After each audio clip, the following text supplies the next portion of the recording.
Countess of Sylvania. I thirst.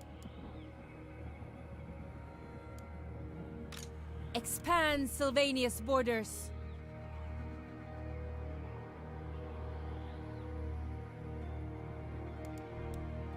My thralls track ahead. Then go. No, this will weaken me.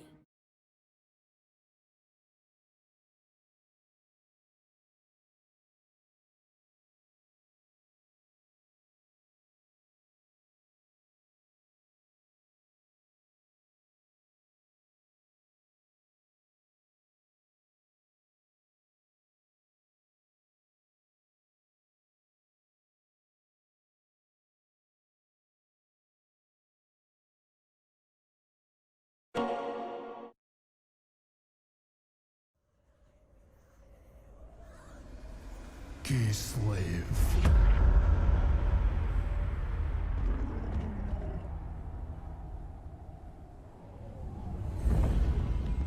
The motherland has turned her back on us. Exiled to a wasted land. Brothers and sisters betrayed.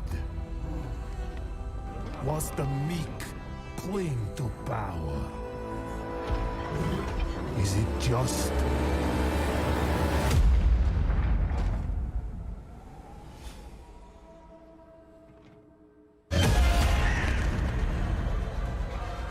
To be the bulwark the world relies on? Does it make us weak? To witness endless loss?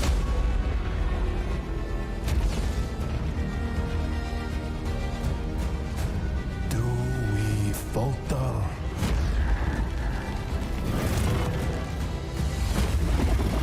No. We are molded by it.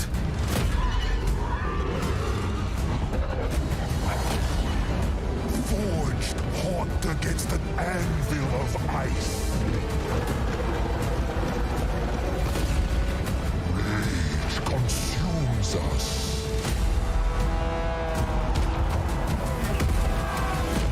From the fire, we rise again.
Wow.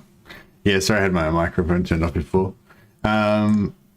Cool. New trailer. We'll just watch that repeatedly in a minute. But I just thought I'd say hello. Do you reckon the guy speaking is Yuri? Yeah, I don't know. I mean, because yeah, so I think in the background Yuri was like the Ungol prince that they were possibly talking about in the teaser letter. And he was sort of, I think Yuri is supposed to have been a bit corrupted by chaos or something, but yeah, so I mean, maybe, I don't know who that could be. I didn't think that Yuri became like a full-on chaos champion though. I don't know, maybe he did. Yeah, I don't know, I'm not super familiar with the storyline.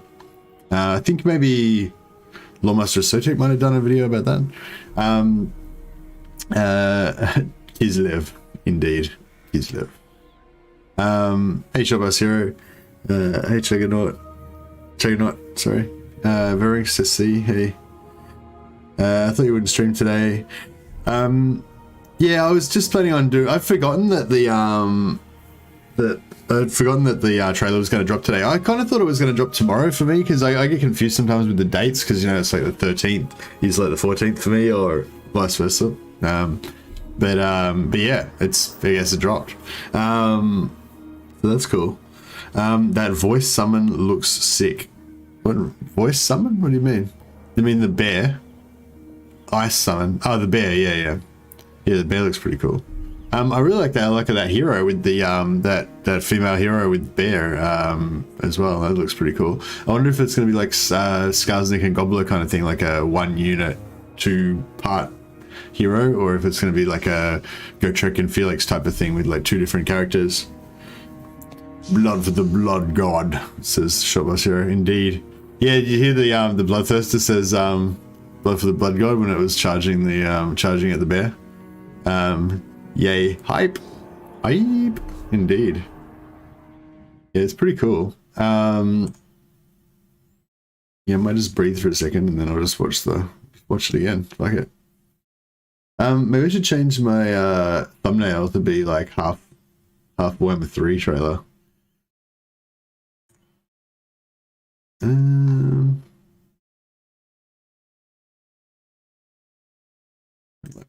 Might be worthwhile.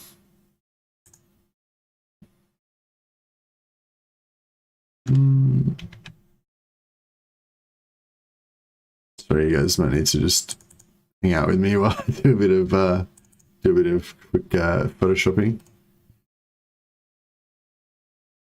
I suppose I could just play the video again. Yeah, fuck it, I'll do that. I'm just gonna quickly make this thumbnail a little bit more Warhammer 3 focused because I kind of feel like I'm only gonna stream for about 3 hours, and I feel like about 2 hours of that is gonna be just talking about the trailer and just watching it again. So yeah, may as well get started on that immediately. All right, I'll go away again. I'll play it again.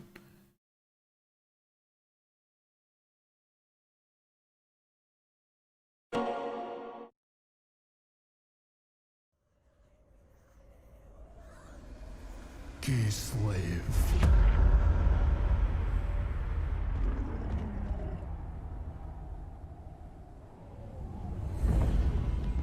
The motherland has turned her back on us. Exiled to a wasted land. Brothers and sisters betrayed. Whilst the meek cling to power. Is it just?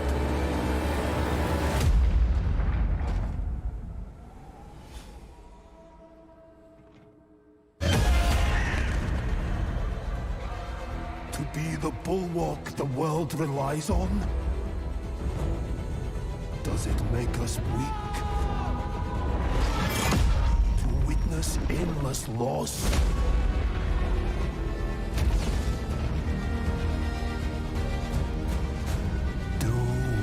Falter.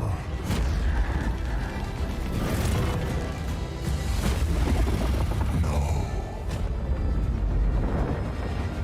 We are molded by it.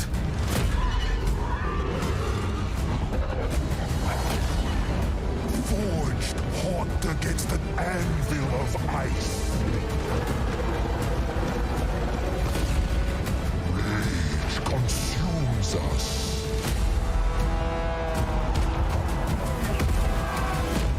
From the fire, we rise again.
Wow, it's pretty crazy.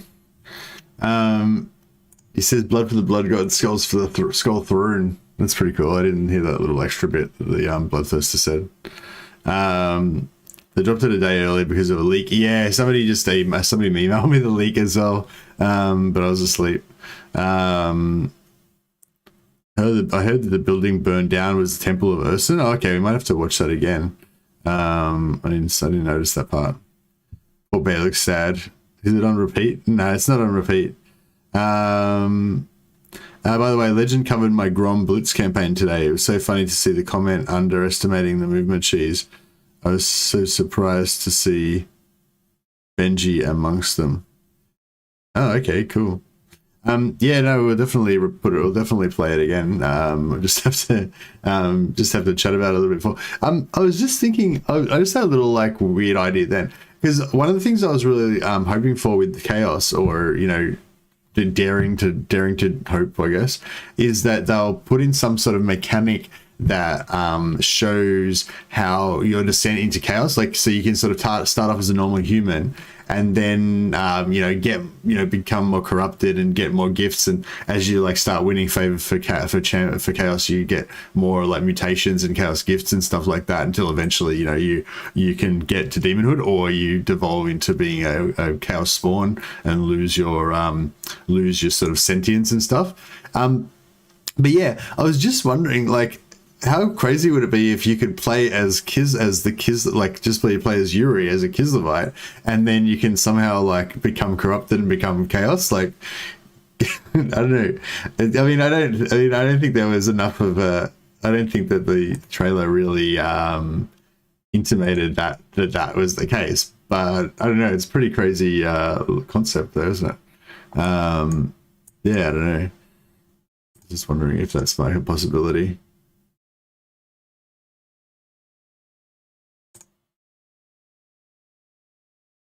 Oh, sorry, I'm just screwing around with this thing. Maybe it won't be long.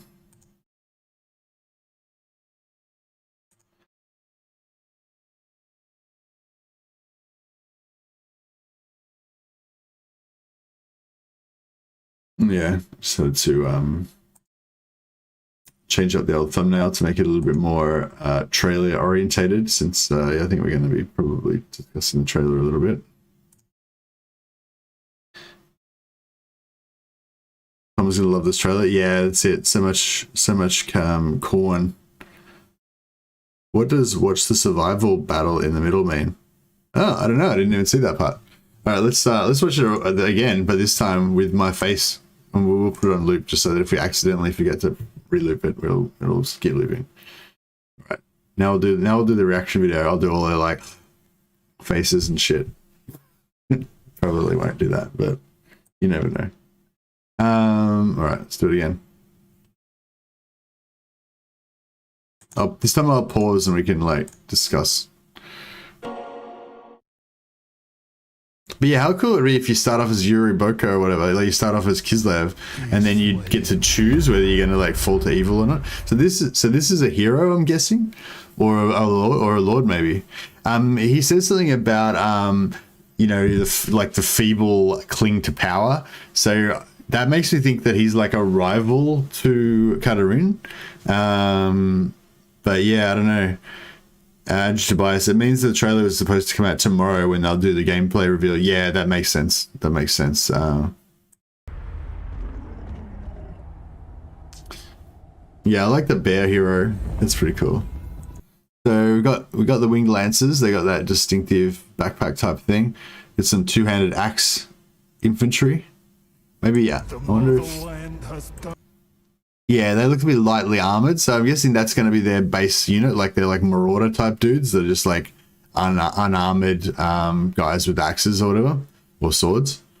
We've got some armored bear cavalry here that look pretty crazy.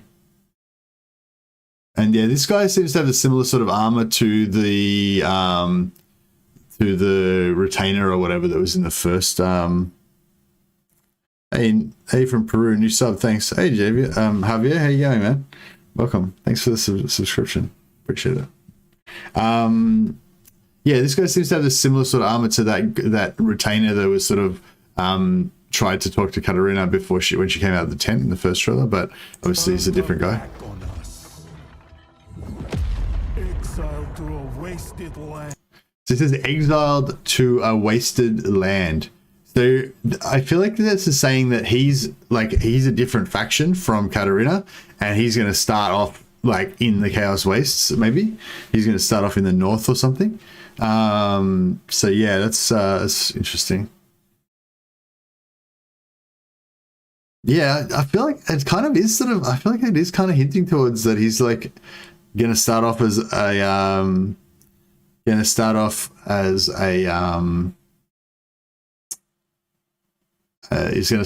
like a Kislevite, and then going to have the option to fall to Chaos. I mean, it'd be really cool and thematic if they did do that, because that's kind of the whole thing with Chaos. Like it's not just a bad evil thing that's out there. It's within you, you know. Brothers and sisters betray.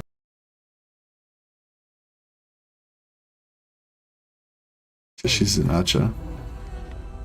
Was the Vodka. We get to drink vodka around the campfire in this game. Awesome. Warhammer 3 is just Warhammer 2 with more races, more magic, more tweaks to race-specific campaign bonus mechanics, and possibly bigger siege maps with more sides. Besides that, it's going to feel a lot like playing Norska, Beastman, and Empire. Yeah. Javier says, I have a little question. So about a little thing, Katai. meek cling to power. Yeah, the meek cling to power. So he's talking about his faction's exiled, and Katarina is in control of Kislev, and she's the meek that's cling to power, and he obviously feels like he should have some sort of claim to power. Who is he? I don't feel like nothing about him is saying Yuri to me. Like, I don't know. Hey, Roberto. I don't know. I feel like he's some new character that's maybe some other noble that's, you know, maybe had some sort of Kislev civil war. Yeah. He's someone else who feels like he's got a right to the throne, or he's strong, so he thinks that he should be in power. Is it just?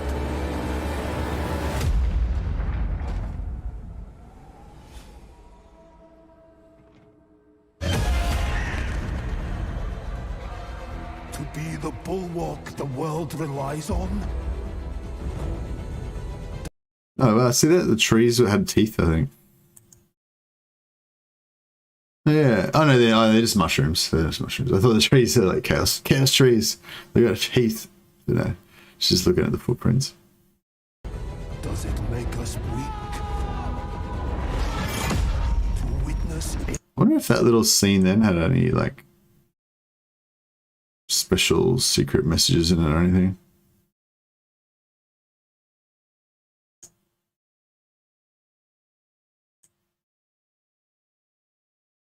It's like subliminal message. Ah, I missed it. Maybe we need to like step through this bit. How do we do the step through or whatever? Playback speed. I'll put on 2.25. Oh, I fucking missed it again.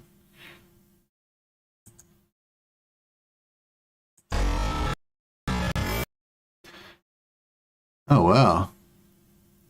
So some guy with a beard with tattoos on his head.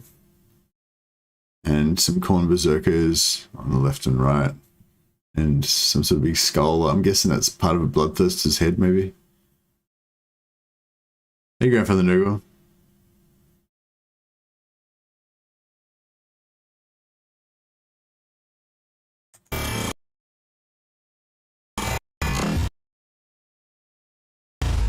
Oh, that was all it was.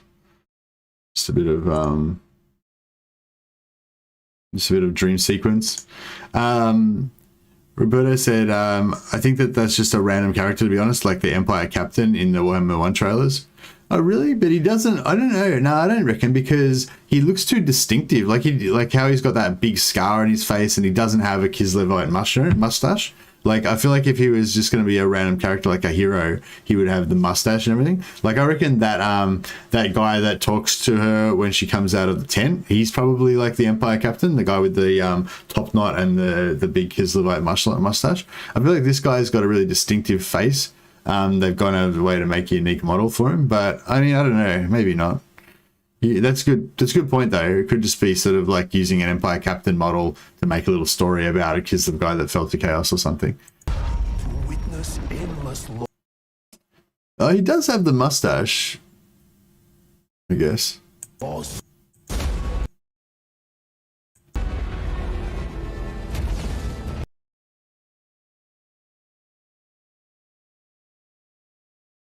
But I don't know. Yeah, no, I feel like it's, I don't know. It'd be pretty crazy if they did actually have this character that could start off as Kislev and become Khornate. Like, how cool would it be if they had some sort of corruption mechanic for chaos where you could actually have normal factions get chaos in them and like have Khorne come out of other factions? I mean, that's ridiculous. Like, of course, they're not going to do that. That's crazy. But it would be pretty cool, though. I don't know. It'd be pretty mind blowing. Do we falter? Kislev Mushroom lol. Is he Ethan? I don't know. Who's Ethan? Or is it a premonition? I don't know. This is the bear statue in the background. Torching someone's house. We are molded by it. Oh, so there's blood letters on. I get confused because so there's some blood letters with two-handed swords, and this is it says blood letters on juggernauts as well. So you got mortals on juggernauts and you got blood letters on juggernauts as well. Pretty cool. Corruption system would be fun indeed. Yeah, for sure. But he's the same dude, right? Yeah, the guy that's talking the whole time is the same dude, even though sometimes he's Kislev and sometimes he's Khorne. That's why I'm sort of postulating that perhaps you can have somehow start off as a Khorne faction and then choose, you know, kind of like in Dawn of War 2, the one where you fall to chaos and stuff. Maybe in this you can like start off as Kislev, and one of the campaigns lets you choose whether you stay Kislev or you submit to the will of Khorne. You give in to the rage. That would be pretty crazy.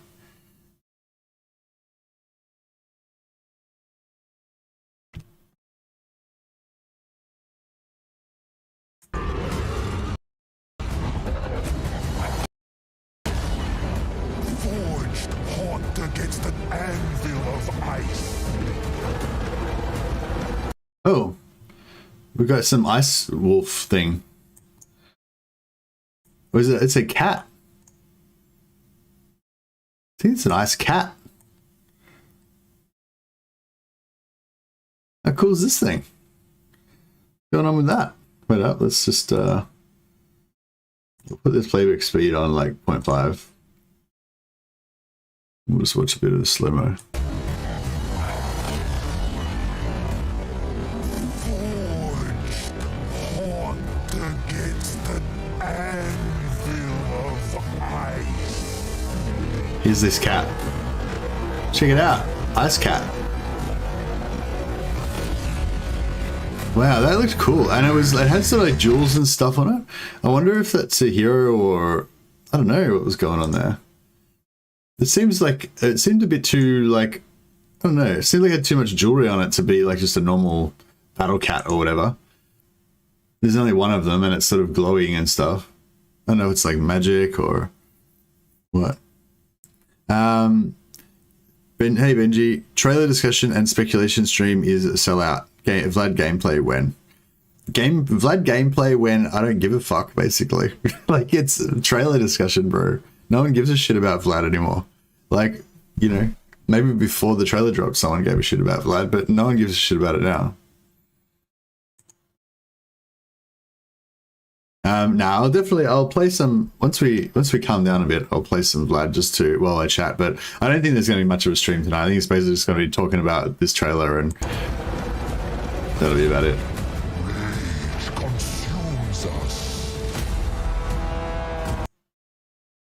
Oh, they've got bats. The bats are back, but this time it's corn bats. Are they just normal bats? What's going on? What are those things? Now they look like... Are they? No, they're not bats. They've got wings. Or maybe... no, they look like bird wings to me. Not bats.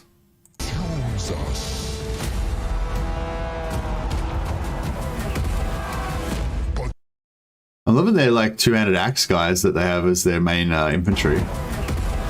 These guys. Blood bats. Yeah, Furies. What's a Fury? Is a Fury a corn unit? Harpies, maybe. Yeah, well, corn harpy dudes that. But from the fire, we rise again. Oh, well, there's this fast action scene here that could be like important things that we're going to miss. I need to quickly put it on slow-mo again. We go 0.25.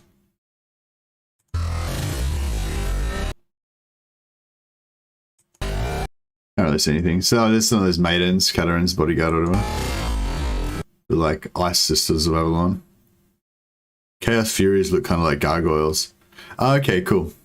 That would be what it would be then.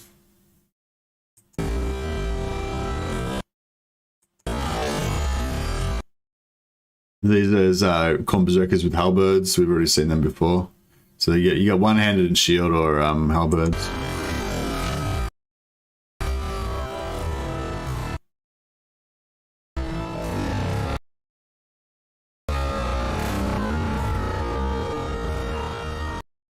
I'm kind of feeling like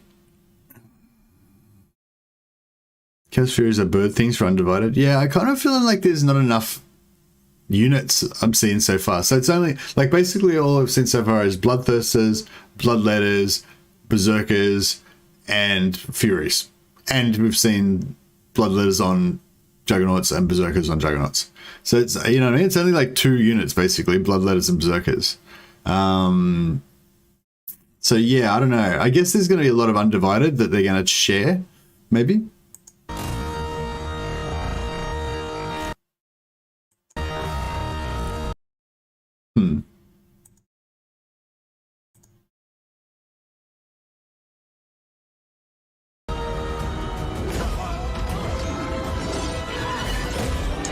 So Chaos Wolves. Ice Bear, Ice Rock Bear Elemental. Hell Cannons. I don't know if they're going to have Hell Cannons. They're going to have Skull Cannons. They probably will have yeah, they probably will have Hell Cannons. Yeah, so I guess they'll probably have everything. They'll probably have everything the Archaeon's got. Probably have everything the Chaos Warriors have currently got in the game. So I have Chaos Spawn, Chaos Trolls. He could be Be'lakor's Mortal Champion, the Kislev Chaos guy. People have speculated that the mysterious enemy who needs a champion mentioned in the stream description on the stream flag is Be'lakor. Yeah, that's a good call, actually. Yeah, I mean, yes. I mean, so yes, I'd say if he is an actual character, which I assume he would be, then yeah, he's pretty obviously the champion mentioned in the description. I don't think we've confirmed it's Be'lakor yet, but I mean, yeah, it seems pretty likely, especially since, you know, they'd be, oh yeah, and Katarina is cute, isn't she? She looks cool. She looks cooler in this one than she did in the first trailer, I reckon. What do you call it? Yeah, that sounds right, Grandfather Noogle. Yeah, I'd say like, yeah, Be'lakor, I don't know. I mean, Be'lakor's not looking confirmed. There's been nothing about Be'lakor specifically, but it seems really likely. But yeah, I'd say that he definitely is the champion that's mentioned, you know. So I think that's a pretty good call. And when you say the Kislev Chaos guy, do you mean the guy Yuri that that was in the letter, the Ungol Prince that was mentioned in the first one? It seems weird because she, like, in her letter, she calls Yuri the Ungol Prince, and she seems very like, you know, like she's in love with him, maybe, or something. But this guy doesn't seem like her prince. You know what I mean? He doesn't look like a prince, does he? He looks a bit older than her and a bit mean. Like, I feel like he's some sort of like older general or whatever that was, you know, powerful in her father's army and thinks that she's gone astray or something and she's weak and stuff, you know, that kind of thing. And then his jealousy and lust for power has turned into chaos, that kind of thing. But yeah, the woman with the bow is really cute. The blonde with the bear. Yeah, she's pretty cute. This is our ice bear. Okay, so that's the Furies with the Bloodthirster. Getting good looks at the Furies.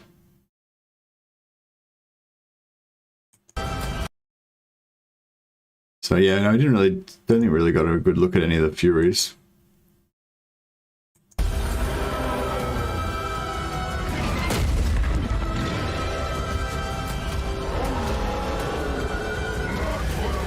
Oh, here we go. Yeah, you can see some in the background there. Roar! Godzilla. Alright, we'll do a bit of 2.25 again. See if we can find any more crazy details. The bow woman is a lord. You think the bow woman is a lord? Yeah, I mean, most likely. Usually they, like, most characters are lords. So you would assume she's a lord, you know. I mean, there have been a lot of legendary heroes and stuff like that recently, but yeah, you would assume that she's a lord if she's in the trailer.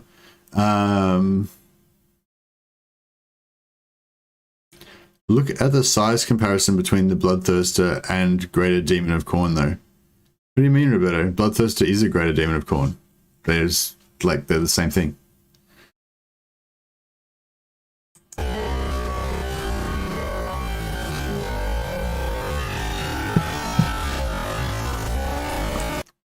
Yeah, I don't know. This sounds pretty obnoxious. Yeah, I don't know. I was just checking if there was anything we missed in the slow-mo there. But yeah, I'm guessing the bow woman is a lord, Marius. You're probably right. Yeah, I kind of just assumed she'd be a hero because, you know, we've already got enough lords, I thought. But yeah, maybe she is a lord. So if she's a lord, then so we have 2 female lords for Kislev. So Katarina will be the main Kislev lord, and then we'll have this other like non-leader lord, like Marcus Wolfhart kind of dude.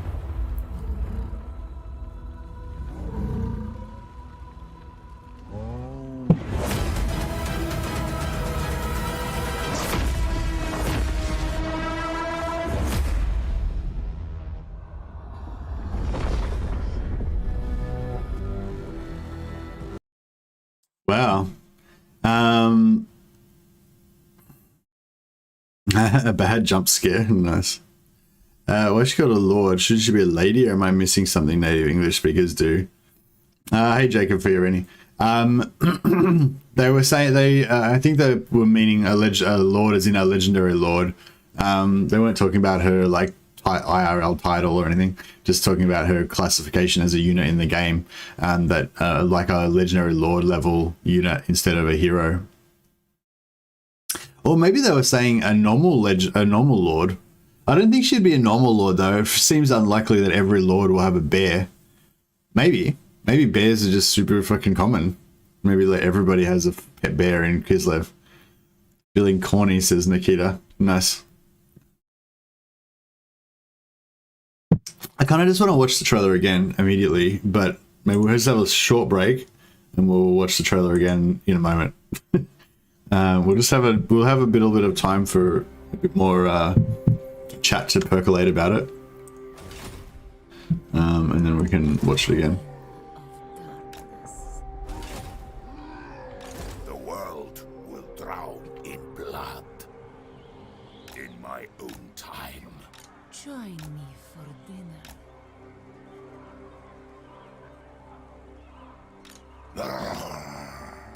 Isabella von Carstein, into darkness. Alright, it's pretty good. The cornflakes on the background is gorgeous, indeed. She might be a generic lord's choice, like a reskinned hunter for the Empire, and the Dark Elves with their male and female lord variants. Big dudes are male lords, archers are female. Yeah, I guess so, but then is every lord gonna have a bear? Maybe every lord is gonna have a bear.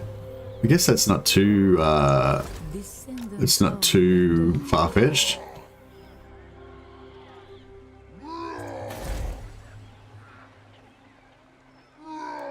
I just realized that this is going to get taken out by the rebels. Darkness comes. Undeath ascendant. I mean, they showed bear cab already.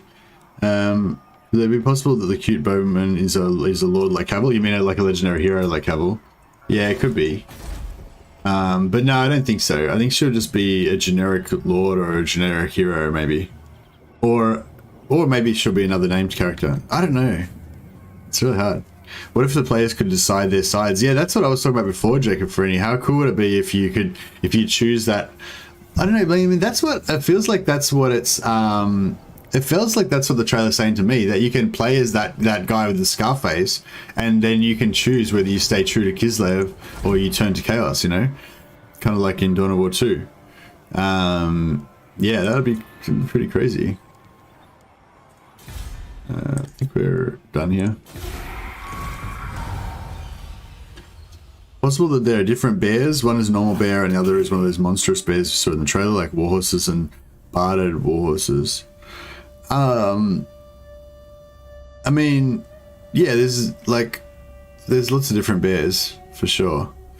What I'm getting at is though, like, I don't know, before now, like the idea of Kislev Bear Cavalry was kind of like maybe they were an elite legendary unit or something like that. It wasn't necessarily, I mean, maybe one version was that they're pretty common, but yeah, there was definitely like the possibility that Kislev Bear Cavalry were really rare and like legendary sort of thing, and you wouldn't see heaps of units of them. But it seems sort of like from the trailer that it's more like there's heaps of bear cavalry, like bear cavalry is like their main cavalry type or something, you know, or there's heaps of them. So they're like not like, you know, they're not necessarily like demigriff cav. They're maybe, oh, I guess they're kind of like demigriff cav, yeah.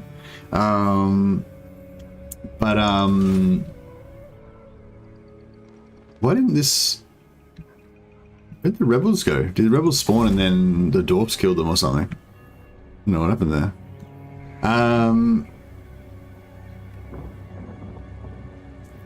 Is that bear cave should be special, not spammed everywhere? Yeah, well, that was kind of what I thought, but I kind of get the idea that that it's not gonna be like that. Like bear cave are gonna be pretty much like ubiquitous, you know, or maybe not. You know, maybe they'll be high tier, but they're kind of just a standard thing. They're not like a unique, special type of thing or anything. Let us talk. I know the way. So yeah, I don't know. That should be interesting to find out. It is night. But yeah, but my point is like, even if Bear Cave were kind of like elite or whatever, that's fine. And then there was Katarina's father, I think it was he the one that rode on a bear? He rode on like a giant crazy bear. Super epic bear or whatever.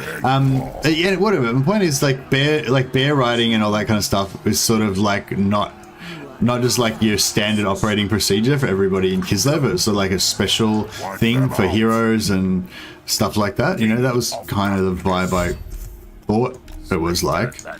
But maybe that's not how it is at all. Maybe it's like, you know, every Tom, Dick and Harry can have a bear. That's just how they roll in Kislev.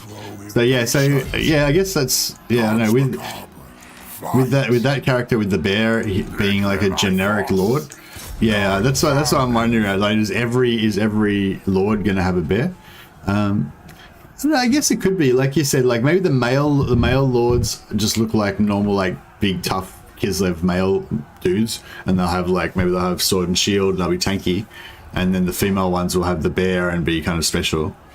Have the archer, they'll be able to like tank with their bear or they shoot with their bow, kind of like WoW hunter, something like that, maybe.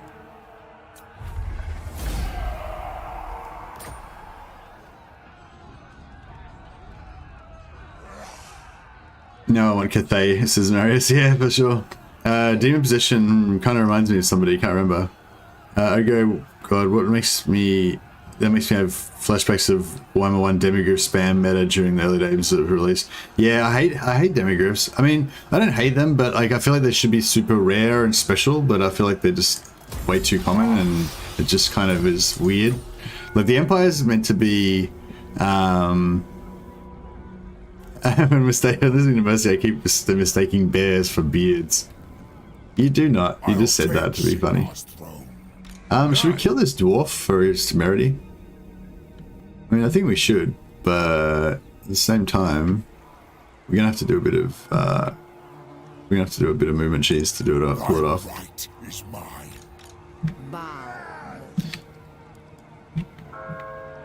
But you know, fuck it. Let's punish him for his insolence. It's funny. It's like the movement cheese is so bad, like because the AI always moves into. I didn't really notice this until I started using the movement cheese, but the AI always moves in force march when it knows that you can't reach it, because the AI can tell, like, you know, everyone on the map, like whether they can reach it or not. So it's always like moving in force march when it thinks that it's out of range of you. But when you movement cheese, you're in range of everything. So you're always like just killing everybody, killing all the AI armies when they're in force march all the time. This one's not in force march, but yeah. Your wish, master. We're not actually out of it. We could actually just walk over and kill it. It's just that I want to also go back and kill a bunch of other stuff in the same turn. So we're just I am gone. doing a bit of Then go. movement cheese. Darkness. Very good. He's gonna run away. Them. What a dick. I forgot about that. We'll have to, that's alright, we'll just have to movement cheese like even more. No problem. Can do. Move. Isabel. Such arrogance. Yes, my sire.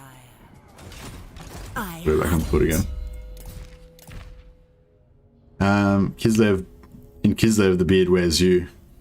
Only the privileged get the beard. Probably tier 3 or 4 building. Maybe they make it like Camry where you need to unlock a unit cap somehow. Yeah, I feel like it'd be good if they did have some unit caps like in the base game, like more unit caps in the base game. It just would make it more special, like, you know what I mean? Like if you could only have like, if you only have like 4 units of bear cavalry, and they got rid of that like cheesy like plus level recruiting stuff, so you couldn't recruit them already like maxed out. If you couldn't recruit them already maxed out experience, then you would actually, you know, value your 4 units of bear cap or whatever, you know. Whereas if you just spam them out, and then you can spam them out with like +8 experience and stuff like that, so you don't even care if they die because you can just replace them with new elite guys, and it's just, I don't know, it's pretty cheesy.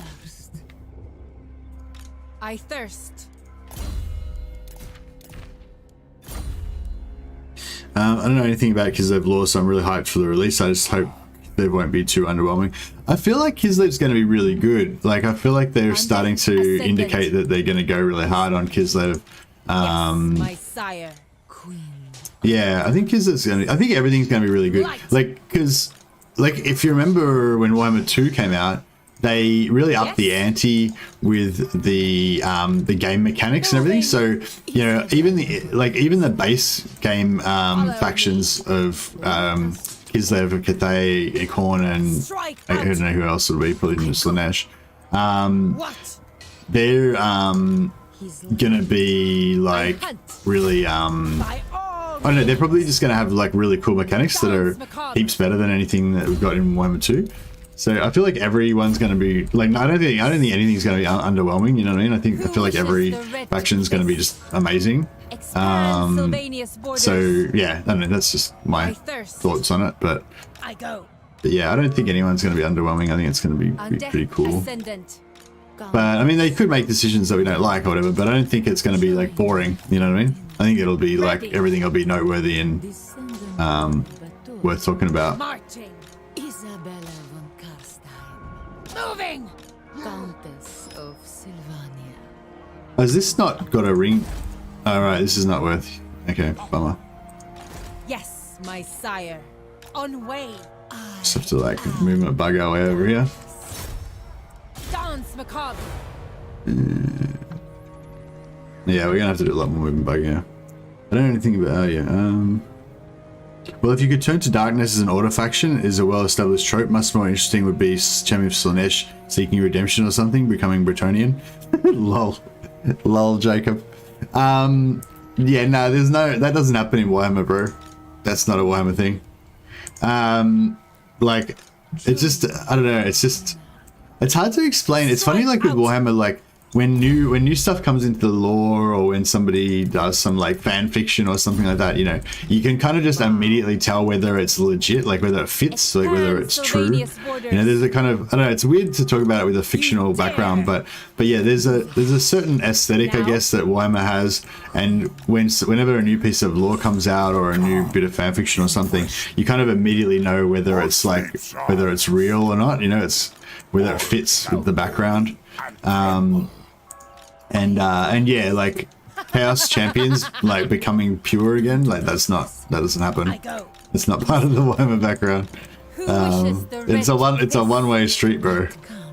Once you're corrupted, that's it, you're corrupted. Like I could imagine there could be like a character that's got like a little shred of goodness left in them, and that they somehow, even though their soul is irrevocably damned, you know, they manage to you know, just, you know, do something like to help a good character or whatever, sacrifice himself, and you know, that kind of thing. But that's about it, you know, that's about as far as it goes. Destruction. The biome of Hellscape felt boring so far. There's fire, firestone, spikes, fire, and more fire. Yeah, I get what you're saying, Jacob. It'll be interesting when we go to the Realm of Chaos, because I feel like there's a pretty good chance it's going to be like that. Like when you're in Khorne's area, it's just going to be all fire all the time.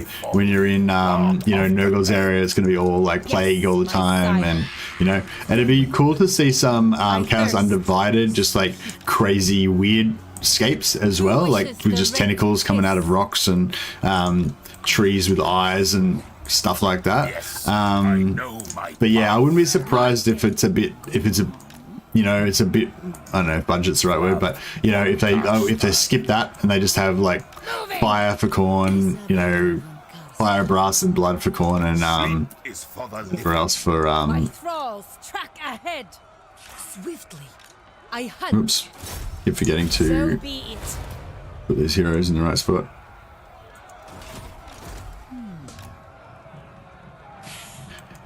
I am unstoppable. The true von Carstein. I'll take Sigmar's throne. Kill them, raise them. I go.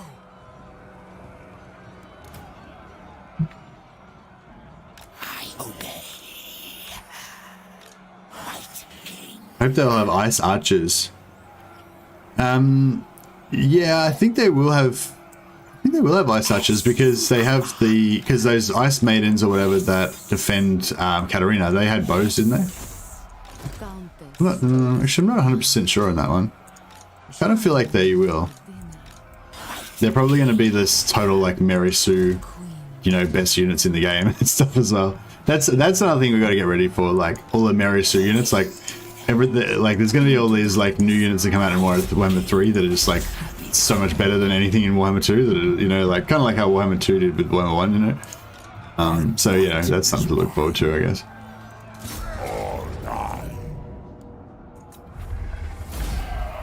Wasn't there an ice archer in the trailer? I don't remember. Maybe. I'll watch it again in a second. But yeah, that biome of Hellscape point, I think that's a really good point. I wonder if I should do a video about this. I don't know. I feel like I'm ill-equipped for this kind of stuff. Like, you know, like Indie Pride from Milk and Cookies Total War, like and like Lawmaster Sotek and Great Book Grudges. Like, I feel like those kind of guys, they just do that kind of stuff so much better, because they know the lore better, and they you know, I don't know, they're just more entertaining than me. but I mean, you see, that's the thing. I'm interested in the topic though. Like I like discussing it. It's kind of like what Benji said before about like selling out and just making all these like reaction videos and shit like that. And there's definitely an element of that because everyone's super interested in it right now. So it's kind of like, if you're a YouTuber, then, you know, your job is to now cash in on this excitement that's happening about the Warhammer 3 trailer, you know, so you got to try and figure out some way of making videos about it that are going to entertain people. But so yeah, there's definitely an element of that, but there's also the element of like, I'm also a fan and I'm also super excited about it, so I want to, you know, I want to talk about it as well. But yeah, but I don't know, I don't know if I can think of anything that's really worth talking about, but I'll make some notes anyway, just in case.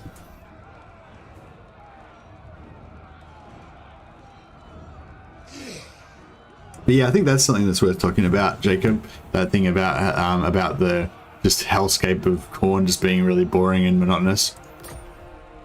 Someone dying in battle holding to something that looks suspiciously like ice arrows. Ah, okay. All right, we'll look out for that. I'll make a note of that. Ice archers. We'll on our next watch through. We'll check that out. But yeah, I wouldn't be surprised. Magical armor piercing ice damage. I wonder, actually, that's a good point. I wonder if they'll bring in a new damage type, because you know we've got fire type damage. I wonder if they'll bring in ice type damage. They've kind of avoided it so far. Like they've got, they basically make it so that ice type stuff generally has a slowdown effect in the game, but it doesn't have a damage type ice. They've kind of avoided doing that, so.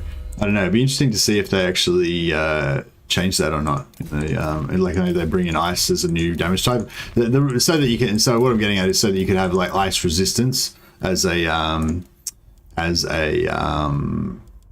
stat. There he is. There's our bad boy Reggie. Let's see what they did with his skill points. Bloody already. Hammer and anvil. Yeah, I think we already looked at it, didn't we? Gaze in a gash from the dead. Oh yeah, so he hasn't wasted his points. I did that. Yeah, he's good. He's good. He's ready to rock and roll. I like him. But he's got 90 armor. How much can we get his armor up to? 105. Okay, so he doesn't really have that high armor either. Impress me. Same armor as Vlad. No, I thought he had higher armor for some reason. Chaos needs a suitable enemy to crush, otherwise there's no fun to be had. Yeah, for sure. Now they've basically confirmed a Chaos Legendary Lord for Kislev. I'm worried the game 3 will be a bit too focused on Chaos. Maybe it's just the marketing department and not a red flag. I don't have a problem with it being totally focused on Chaos. I think Chaos is the most amazing faction in Warhammer. And it deserves like a whole game to be completely centered around it. But I mean, yeah, I guess I want the game to be a success, and I can see that, you know, that's not necessarily going to be the most successful way of going about it, because a lot of people like the good sort of races. I thirst. Now. Okay, so he's already in range, so he doesn't need to. We're gonna just need to do a bit of movement cheese over here. Undeath Ascendant.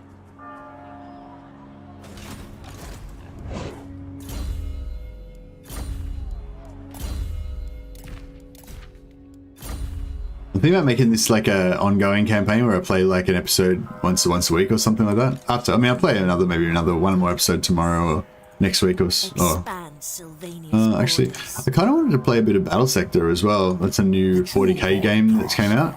But I don't know. I kind of feel like now that the Warhammer 3 trailer dropped, I sort of have to focus on Warhammer 3. Not that I wasn't gonna anyway. But no, mortal, no. I just have to get Isabella a little bit closer so she can bow before me.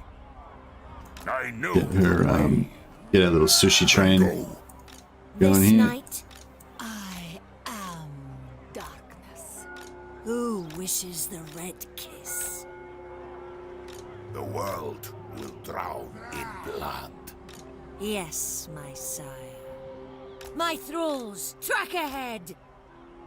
Now, King of Darkness. Move. Oh, he's already, he doesn't even need to. All shall know me and tremble. He doesn't need to either. I never tire. Okay, so he's in range, so he can just go over there. Bring them death! Good job. Massacre them! Maybe there'll be a Chaos Legendary Lord on several factions. I mean, Rathi's kind of Chaos too. Actually, that would be really cool. I didn't even think about that.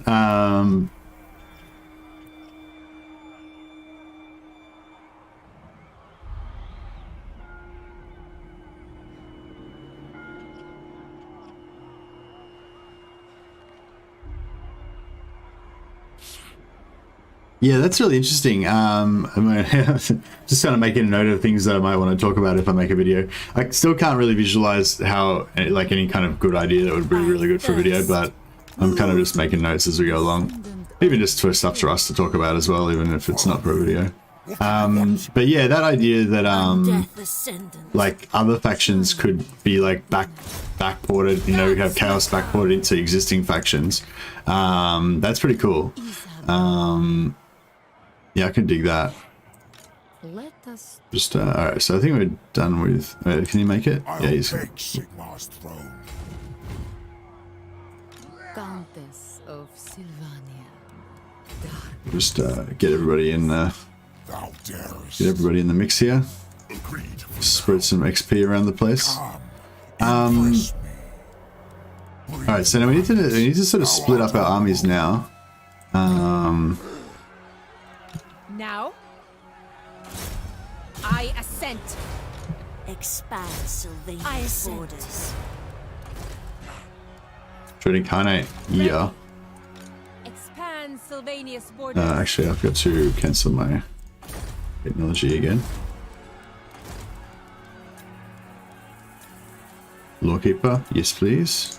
Yes. Had really good luck with pretty good luck with the heroes this time around. It's just been good.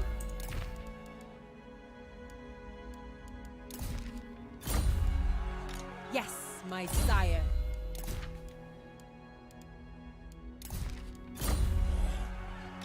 go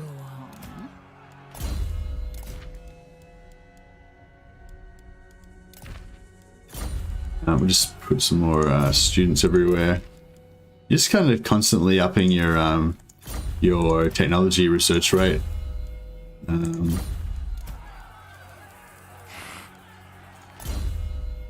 think we've got any more heroes that don't have student already. We're here.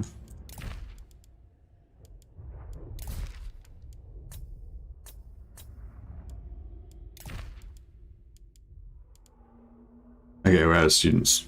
Rosalind needs one. My bloodline calls. Speak. Find me, charnel pits. This better be important. Follow me.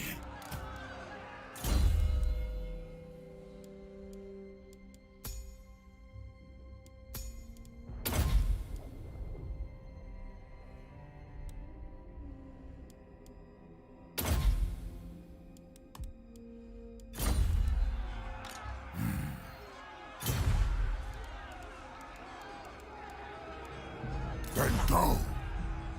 Strike out. I grow. I'm just checking everybody's got their necromancer magic find chance maxed out. Get as many magic items as possible.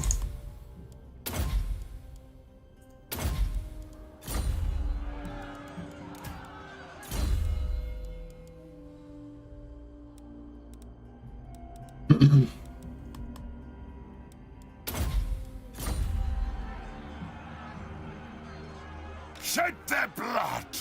The world will be mine.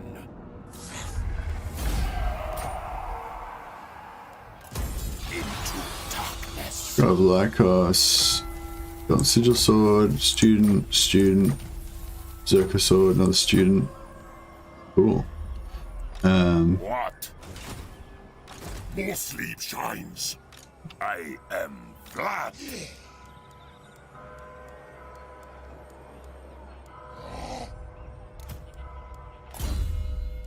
Oh.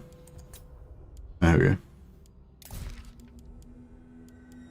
So I think we've got enough students for literally every single character now. Or close to.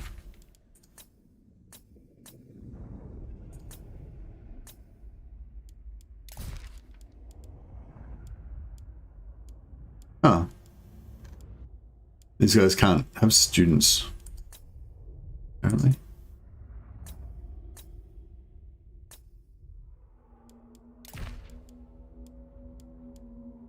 Oh no, we're just run out of students. Cool.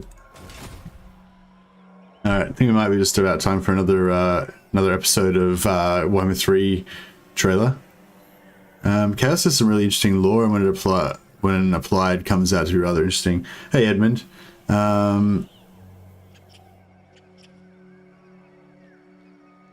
in 40k is even worse. Yeah, aren't there other special named characters in the lore that turned to chaos that kind of worked for them, says Totoro? Well, yeah, maybe in the end times, yeah, for sure. I think in the rest of the lore, it's like, nah, mostly like the characters are what they are. Like if they're a chaos one, they'll quite often have a backstory that starts off in the Empire or the Britannia or something like that. But you know, they'll always have been that character in the lore. Like I can't think of any example of a character that was like, you know, like a high elf techless type character for ages, and then suddenly they changed it during one of their events to become a chaos guy or whatever. I don't know. Maybe that's happened, but I don't remember that ever happening. As far as I know, they've always been, you know, like the characters kind of come out of the box like already on the side that they are. I thirst. How you going, Relic? Welcome.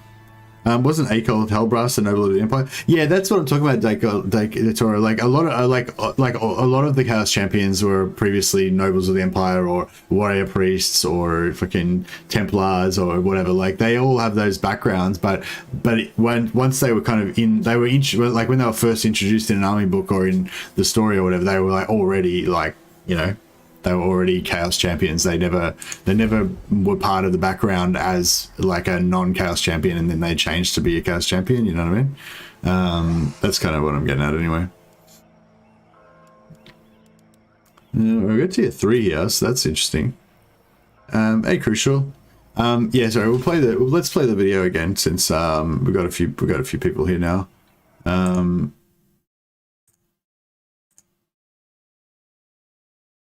Let's do it.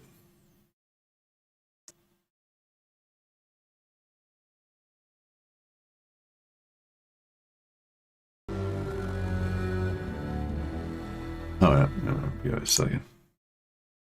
So we're looking for ice archers and is Khorne Hellscape boring? And chaos and lords turning to chaos. That's our new themes that we're investigating now. Okay, so she's possibly a lord, possibly a hero. I like this.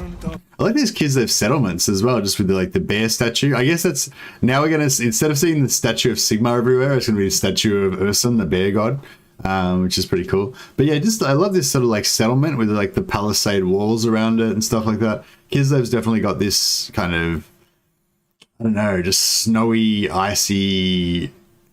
I don't know, just the vibe of Kislev is cool. Exiled to a wasted land. Brothers and sisters betrayed. Was the meek cling to power? Is it just? Actually, yeah. See, I don't know if she's a lord. Like, well, maybe she is. It's just like she doesn't seem to stand out much. She seems to just be one of the troops. You know what I mean? Like when she's standing around this when she's sitting around this campfire drinking here, you know what I mean? She's not really like anything special. Maybe that's just a Kislev thing that the lords don't, you know, stand out from the rest of the. Was the meek cling to power? I don't know. Does she look like a lord or a hero? Is it just? I kind of feel like she looks like a hero to me. Is that a new Chaos Warrior Chaos Lord body, or is that just the same one? Does it make us weak? Because that was the other thing I was thinking about, is when this guy turns to Chaos. See, when he turns to Chaos here, right? That's a Chaos Undivided Chaos Lord. He's got no Cornate iconography on him. So, you know, like, so what I'm thinking is, like, maybe you start off as this Kislevite Lord, and then you can choose to fall to Chaos, and you can choose which Chaos Lord that you're going to follow, because he's, you know what I mean? He's like a generic. He doesn't have a generic. You know, he doesn't particularly follow any Chaos Lord, you know. Chaos, the good guy, is seeking to free the universe from racism, slavery, and capitalism. That's one interpretation, Benji, for sure.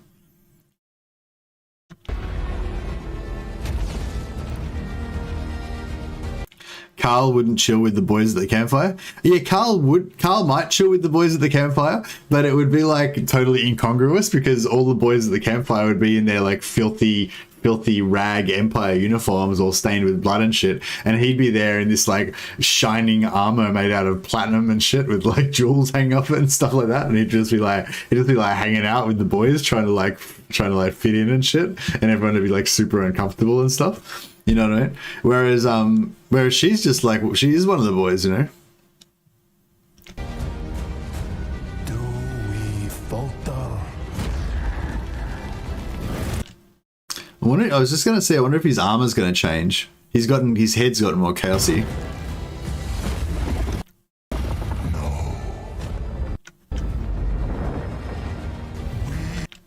What was that? Is there something here? Is that like a fire sword or something?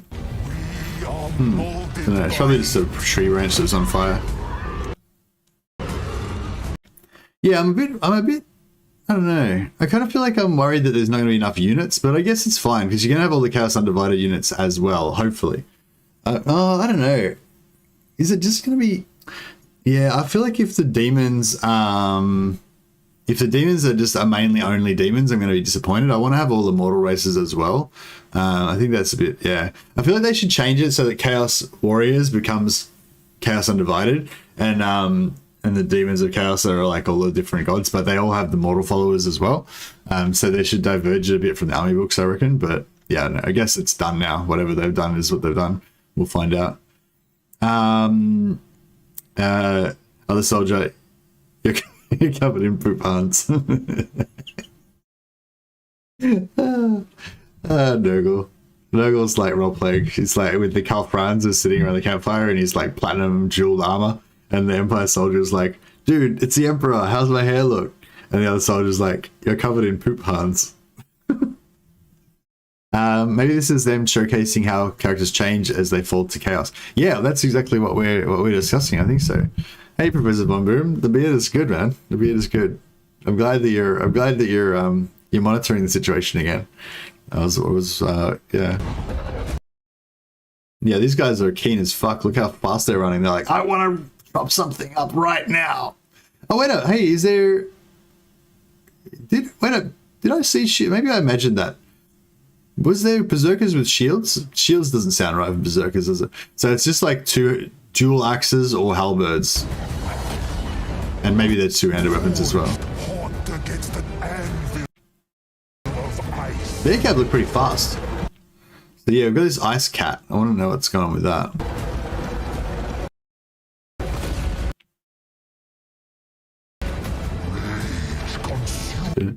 Also, Sauron is the good guy because he invited the orcs to live in Mordor after a lot of racism. They became political persecuted minority, but history always written by the winners.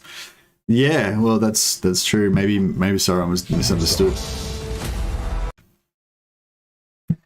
See here if there's anything going on.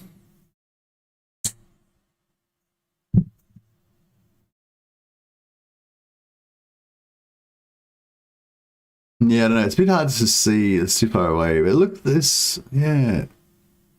I don't know. There seems to be some like what? I don't know. So there's some wolves at the front, right? And then there's some bloodletters and some bloodletters, I guess, because they're big fiery swords. But then like these things here They look like what are those big brute things that that Khorne has? Like the ones that pull the chariots. Could be them, or it could be skull cannons or something. Maybe, I don't know. It's too far away to see. Okay, yeah. So these are large single entity things, or maybe they're small. They're large, you know, monstrous something. These juggernauts, you reckon? Oh yeah, I guess so. I thought maybe they were bigger than that. Yeah, they're probably just juggernauts. Yeah, you're right. And there's Chaos Warriors or Berserkers. These things, what's going on with these things over here? Are they like chariots or something? No, I think they're actually just infantry. Yeah, I didn't really see anything.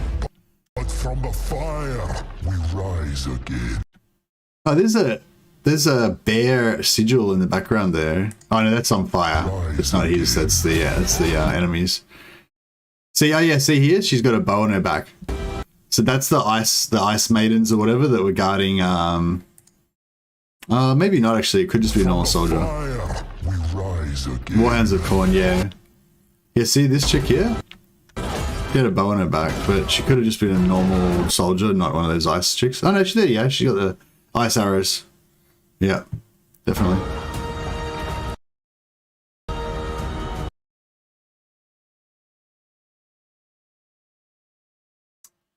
Lynx has shorter tails, at least in my country. It's a lynx, I'm pretty sure. Yeah, that sounds like it could be cool.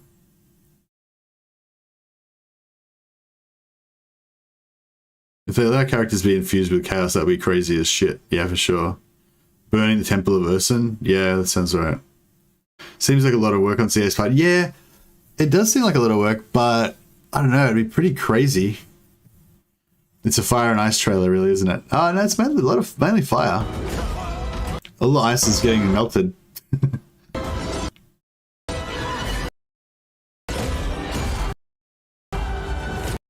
That's the only thing. Yeah, I don't know. Somebody said that maybe he's just a generic Kislev character. He's not like a specific dude.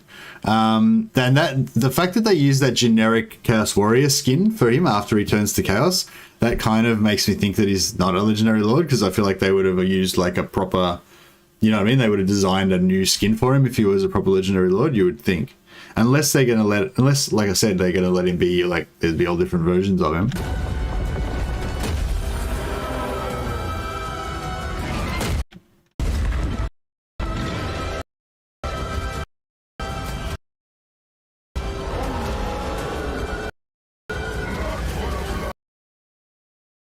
Blood for the Blood God.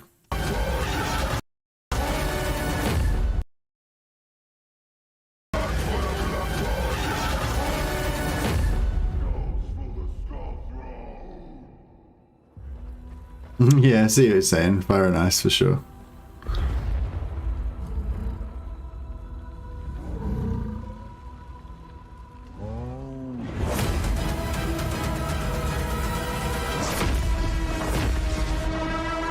Oh wow, it's Khorne. I didn't even notice that. It's Khorne. It's Khorne. Right there. Holy shit. I'd be scared too. I feel like it's a bit too fiery as well, like, I don't know. Yeah, somebody else said fire, this is very fiery. I feel like there should be a bit more like blood and skulls and a bit less fire, in some parts at least. Khorne in the back, yeah, fully, that's Khorne up there. Pretty scary. But I'll let it just play through one more time while they're just on normal. Yeah, it's fucking sick. It's pretty cool, isn't it? Like the whole, yeah, I don't know, it's pretty good. Like the idea of just, I don't know, like, yeah, going into hell and stuff like that. That's kind of like the theme, but like Kislevites going into hell, marching off to hell. Pretty crazy.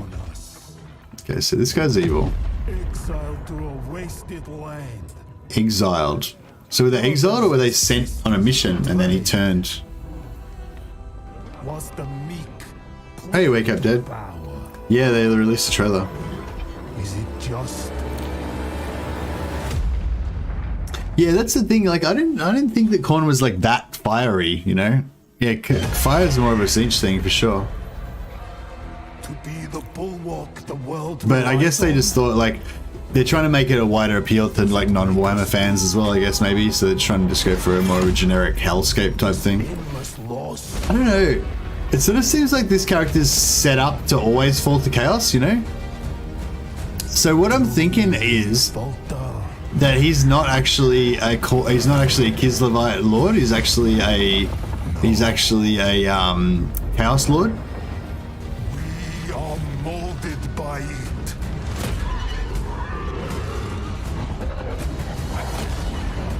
Forged hot against the I don't know. I don't think Khorne has the face of a dog. I thought Khorne had like a maybe.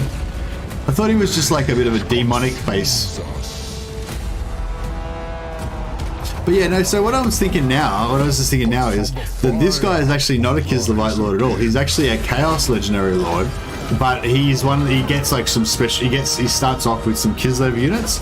So basically, when you first get him, he looks just completely like a generic Kislev guy. So he's a Chaos Lord the whole time, right? He's like pissed off with Kislev because they sent him up north and him and his band of warriors have gone rogue and shit, right?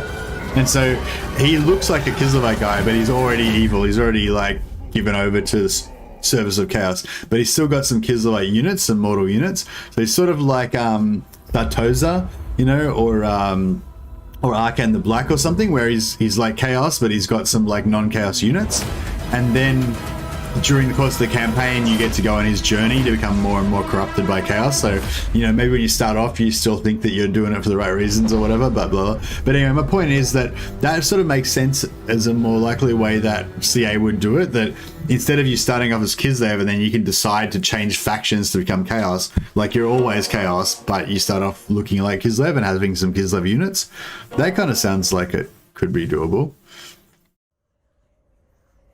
Could then be hitting a devotion mechanic with race settlements like Norska, but for Rays of Chaos? Yeah, maybe.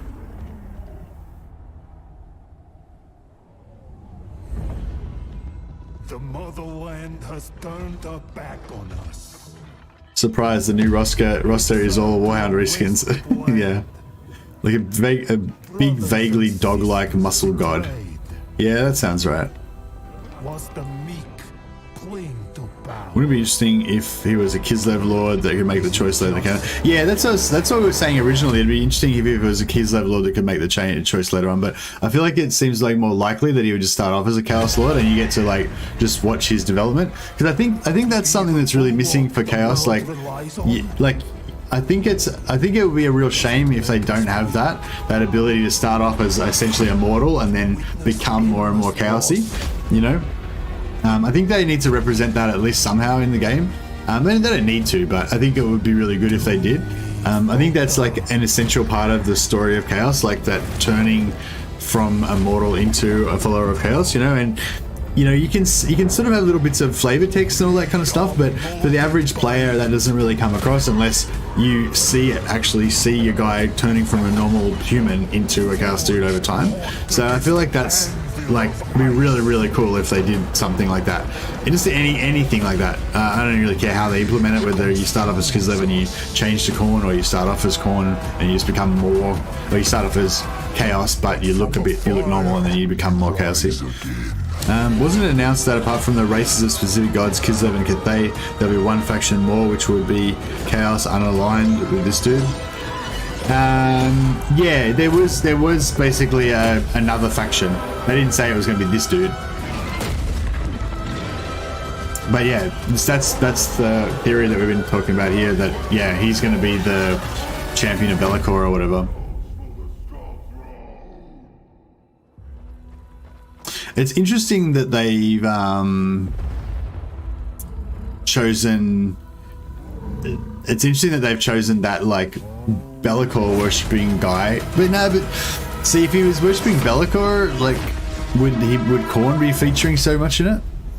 Like, you know what I mean? Like, I don't know if he's like, yeah, I don't know. Yeah, I thought Khorne more looked kind of like that, I guess. Like, I don't know, like I've definitely seen him like described as having a dog-like face, but then the pictures I've seen, like, we're not actually like that dog-like. They didn't have the like long snout; they were more like a short face. So yeah, like I don't know. I imagine Khorne as being like dog. I don't know, like yeah, more like demonic, I guess. More I don't know, more bestial than just your standard demon, I guess, but not like with the long snout of like the old Bloodthirsters used to have. I really like the long snout of the old Bloodthirsters. They're cool. Sisters betrayed. Was the meek cling to power? Yeah, I don't know. Is it just?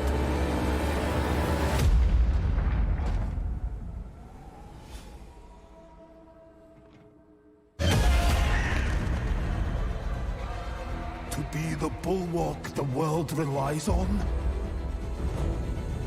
Does it make us weak? To witness endless loss?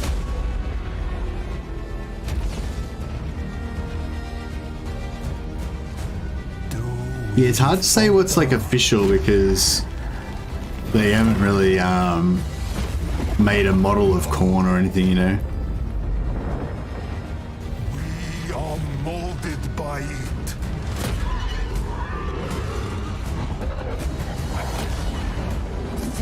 Trying to think of the picture that I'm trying to find the picture that I thought of as what Khorne looks like. It's kind of like, yeah, I don't know, kind of like bestial, but not really that dog-like. Like he gets sort of. But from the fire, we rise. Yeah, I don't know, I can't find it.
Maybe I'll stop that playing over and over again. Oh, maybe I'll let it go for one more time.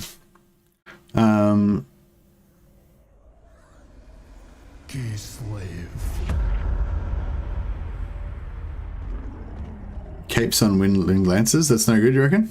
What's wrong with capes on winged lancers? Yeah, I guess so. The capes would kind of get in the way of their wings, wouldn't it? Exiled to a wasted land. Surely they have to do something with her brother overall. What's the story with her brother, Raleigh? Cling to power. Is it just?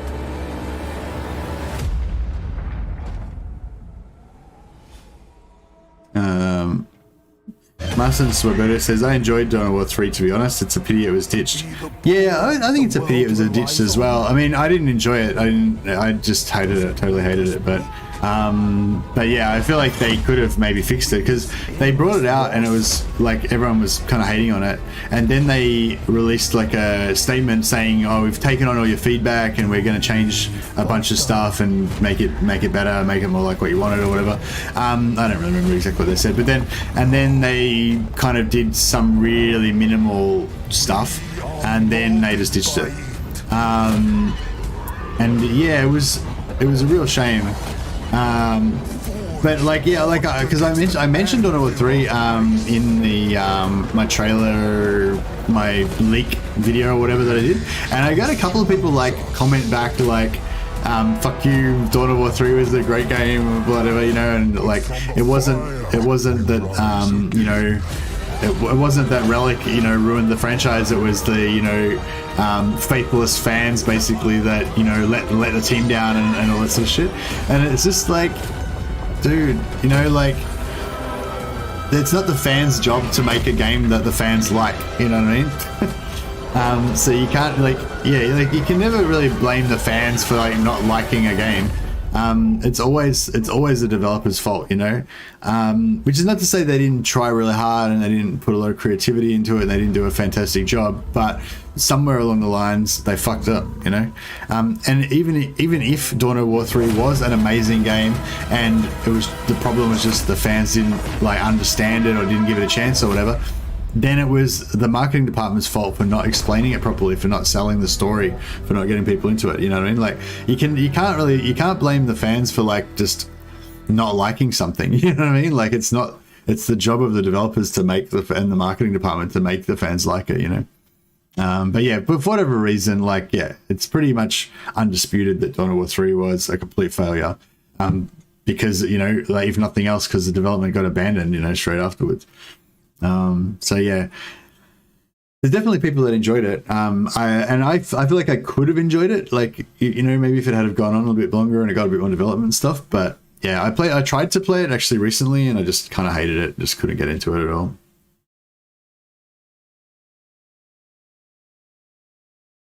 Do you think there'll be a distinction between different bloodthirsters? This one looks like a bloodthirsters of unfettered fury. I don't know. That's an interesting point. I think it'd be really cool if they did give the bloodthirsters more character. Like, I think it'd be really cool if the bloodthirsters were all like named characters and stuff, and there was no like generic bloodthirsters. That'd be really cool. Like, it'd be cool if you do summon a bloodthirster, if it's like they, or even if they're not unique, but they all have names. You know, like their hero. Maybe they're heroes. Yeah, maybe bloodthirsters should be heroes. That'd be cool. No, they shouldn't really develop, I guess. Darkness comes. There's only one bloodthirster in fantasy. Well, yeah, there's only one bloodthirster in fantasy in terms of the rules, but they have different like personalities and stuff, you know? Like there's been like some of the bloodthirsters actually have become famous and got their own special rules and stuff. There's like Scarbrand and stuff. But yeah, I feel like it'd be cool if they all had names. But yeah, I don't know if I'll do that, but one type, that is. Yeah, that's right. There's only one type, but there's heaps of yeah, I was wondering about that. Thanks for explaining that. I was like, what's the bloodthirster or unfettered fury? I didn't want to sound stupid, so I didn't say anything. But yeah, so Grandfather Nurgle knows what's up. That's an AOS thing. That's why I didn't know about it. I'm not super up with the tabletop background. Alright, Vlad's fully operational Death Star now. Got his all of his magic maxed out. Yeah, there's Scarbrand and one other, if I recall correctly. Yeah, I mean, yeah, in the rules there's Scarbrand and one other, but like in the lore, they're all unique. You know, they're all unique entities with their own thoughts and feelings. You know,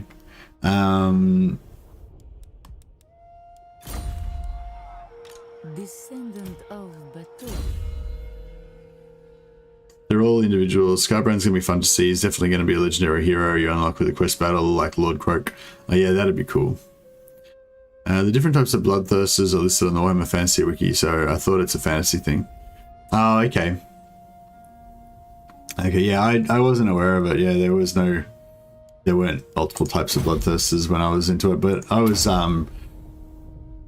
yeah, I was never really into tabletop. Like I did collect Chaos Warriors when I first started, like in like 1991 or some shit.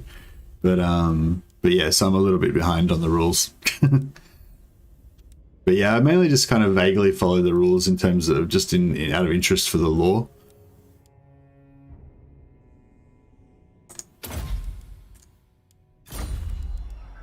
Just thought I might should level up some of these dudes. Give them a few points in stuff. I've got like a few points to spend now. Should we have Arkham Razor? Nah. 2% damage is kind of cool.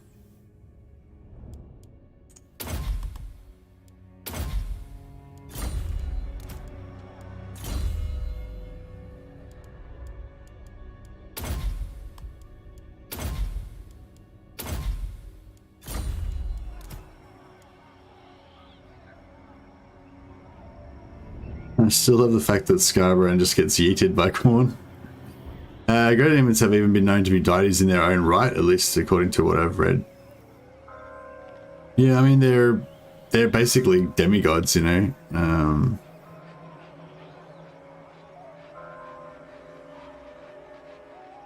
Yeah, the bloodthirst that took Scarbrand's place after Khorne put him in timeout for the rest of eternity. Yeah, it'd be interesting to see what stories that they cover in the Chaosverse, you know, like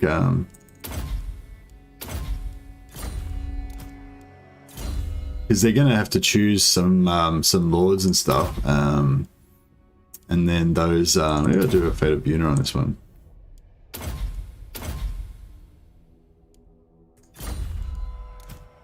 Yeah, they're gonna have to choose some lords and stuff to focus on, and then we're gonna get to see, you know, a bit more of the story for those characters, which is cool.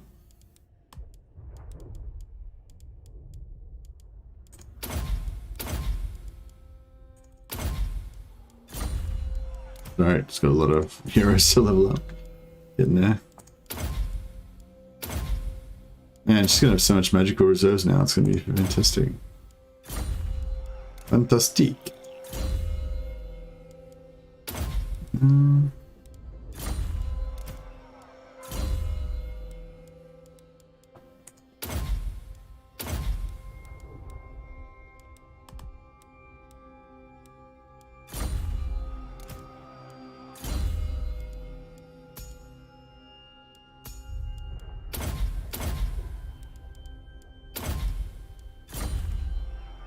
Relic says, I was sorting the kids out. Yuri Kovalenko was who I was referring to, but I'm assuming the letter Katerina was writing to us to a relative, making Yuri her brother. Oh, really? Oh, I got that it was a romantic thing, like he was her lover. Did it say something in the letter saying that Yuri was her brother? Yeah. Yeah, like she says, my uncle Prince. That sounds, I mean, I guess she could be saying that to her brother, but it sort of sounded more like somebody she was like a bit, you know, misty-eyed about. Like it was a romantic thing. I would say we'll get exalted greater demons as lords and normal greater demons as units, with the heralds as heroes. Yeah, I kind of feel like normal greater demons, they sort of seem like they're the type of thing that's going to be like the tree man unit, you know, like the big guy on the battlefield. But yeah, I don't know. It's I kind of feel like I want them to be characters like heroes, but I can't really. Yeah, I don't, like you said, like they are all the same type on the battlefield in the rules, so it kind of seems weird to choose different skills for them and stuff. So yeah, I kind of feel like they're going to be units, single entity, really powerful single entity units. But yeah, so I guess we'll find out.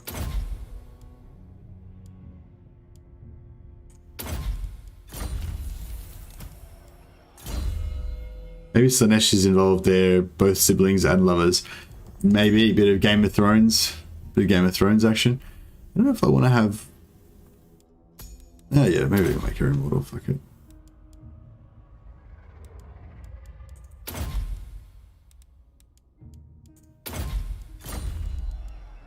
So she went through all these lords.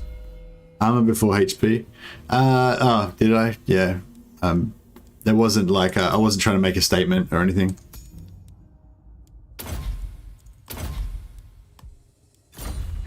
It's like these guys are going to level up so fast that it's going to have all the points and everything. It's kind of like I'm only vaguely paying attention to what I'm doing.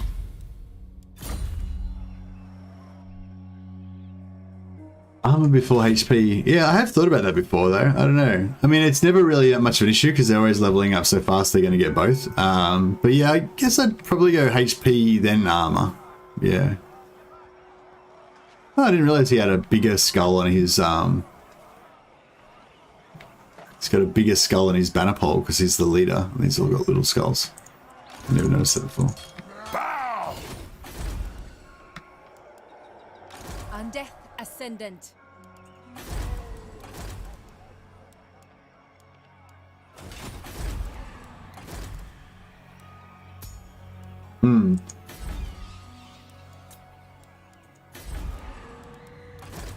Need to get some more.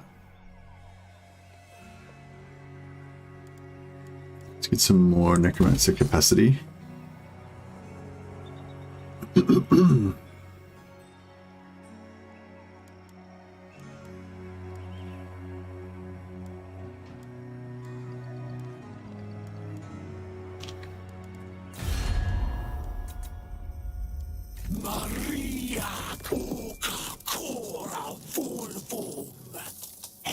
Should get us some money. Yeah, nice. We're best friends. It is night. I am always open to furthering the course of unlife. Please.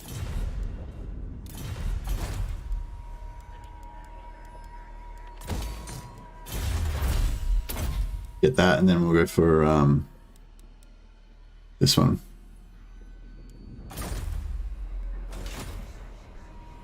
Alright, and then, I don't know, I kind of want to go up here and beat up the Bone Rattlers a bit, farm them for some relations, and see if that can make us get good relations with Ostermark, but we kind of need to beat the shit out of Land and Sterling first. It's a complicated, bit of a complicated mess. Orders heeded. And Reichland, we have to go over and wipe out Reichland pretty soon too. I'm a bit sad we didn't get to see some Cathay stuff. I didn't think we were ever going to see some Cathay stuff. I think that it was kind of known that it was going to be Kislev core and focus for the time being. Yeah, we've still got quite a while before Nippon and Dogs of War as DLC. Yeah, that'd be pretty cool.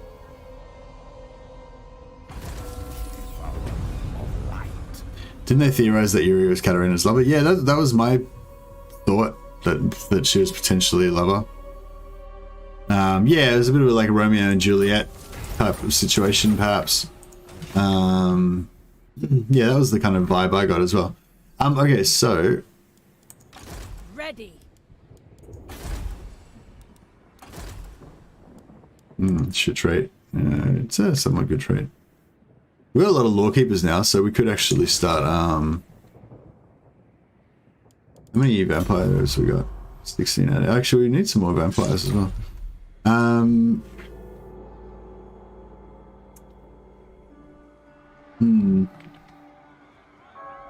What do you want? I'm gonna split up my lords now and start doing some rampaging. Inn seems boring. Yeah, I'm not super interested in Inn. A lot of people talk about their beastmen that they have and stuff, but I don't know. Like, whatever.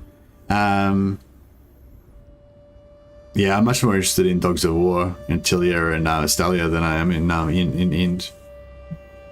But I don't know. I mean, might be cool. Araby I'm more interested in. I think Araby pretty cool with Ifrit and stuff like that. But I don't know. I mean, I want to see all of the main factions fleshed out first, the ones that have already got a heap of lore. My will alone. It is night.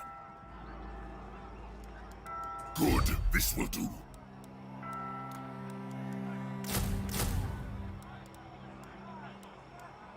I mean, one unit's totally enough, isn't it?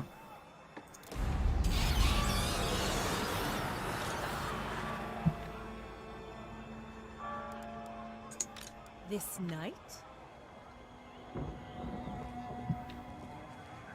This better be important. Destruction. I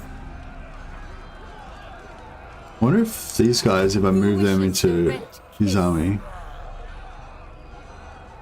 No, they're not gonna have enough movement. Macabre. What light? Recusant. Destroy them.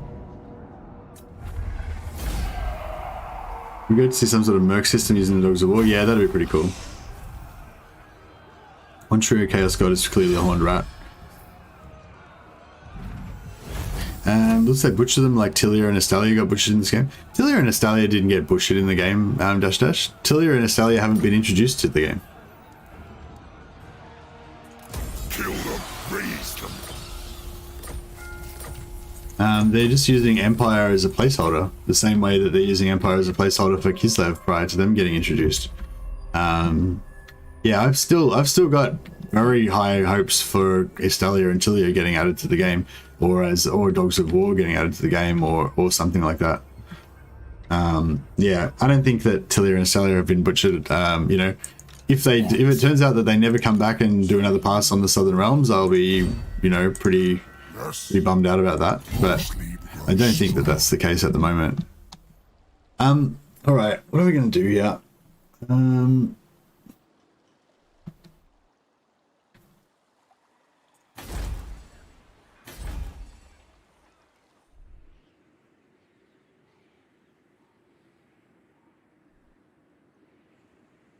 Unstoppable. I feel like I kind of feel like Sterling's might be nearly Avaland might be nearly up to their 10 turn thing where they're willing to accept peace. So if we go and take over their capitals now, then we make them accept peace, then potentially we can start our little mini empire in the east here with our subordinate empire factions that we have to try to protect because they're our loyal subjects. That's the plan. So this is the whole plan of this campaign is not just to watch the Warhammer tree trail over and over again, although we will definitely do that. It's also to take over the empire as our subjects.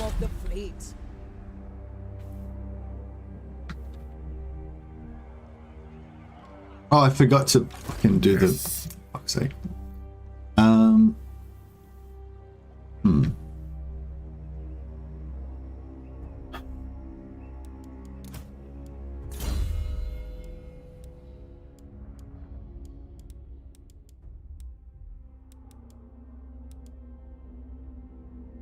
I don't need like most of these things. It's fine.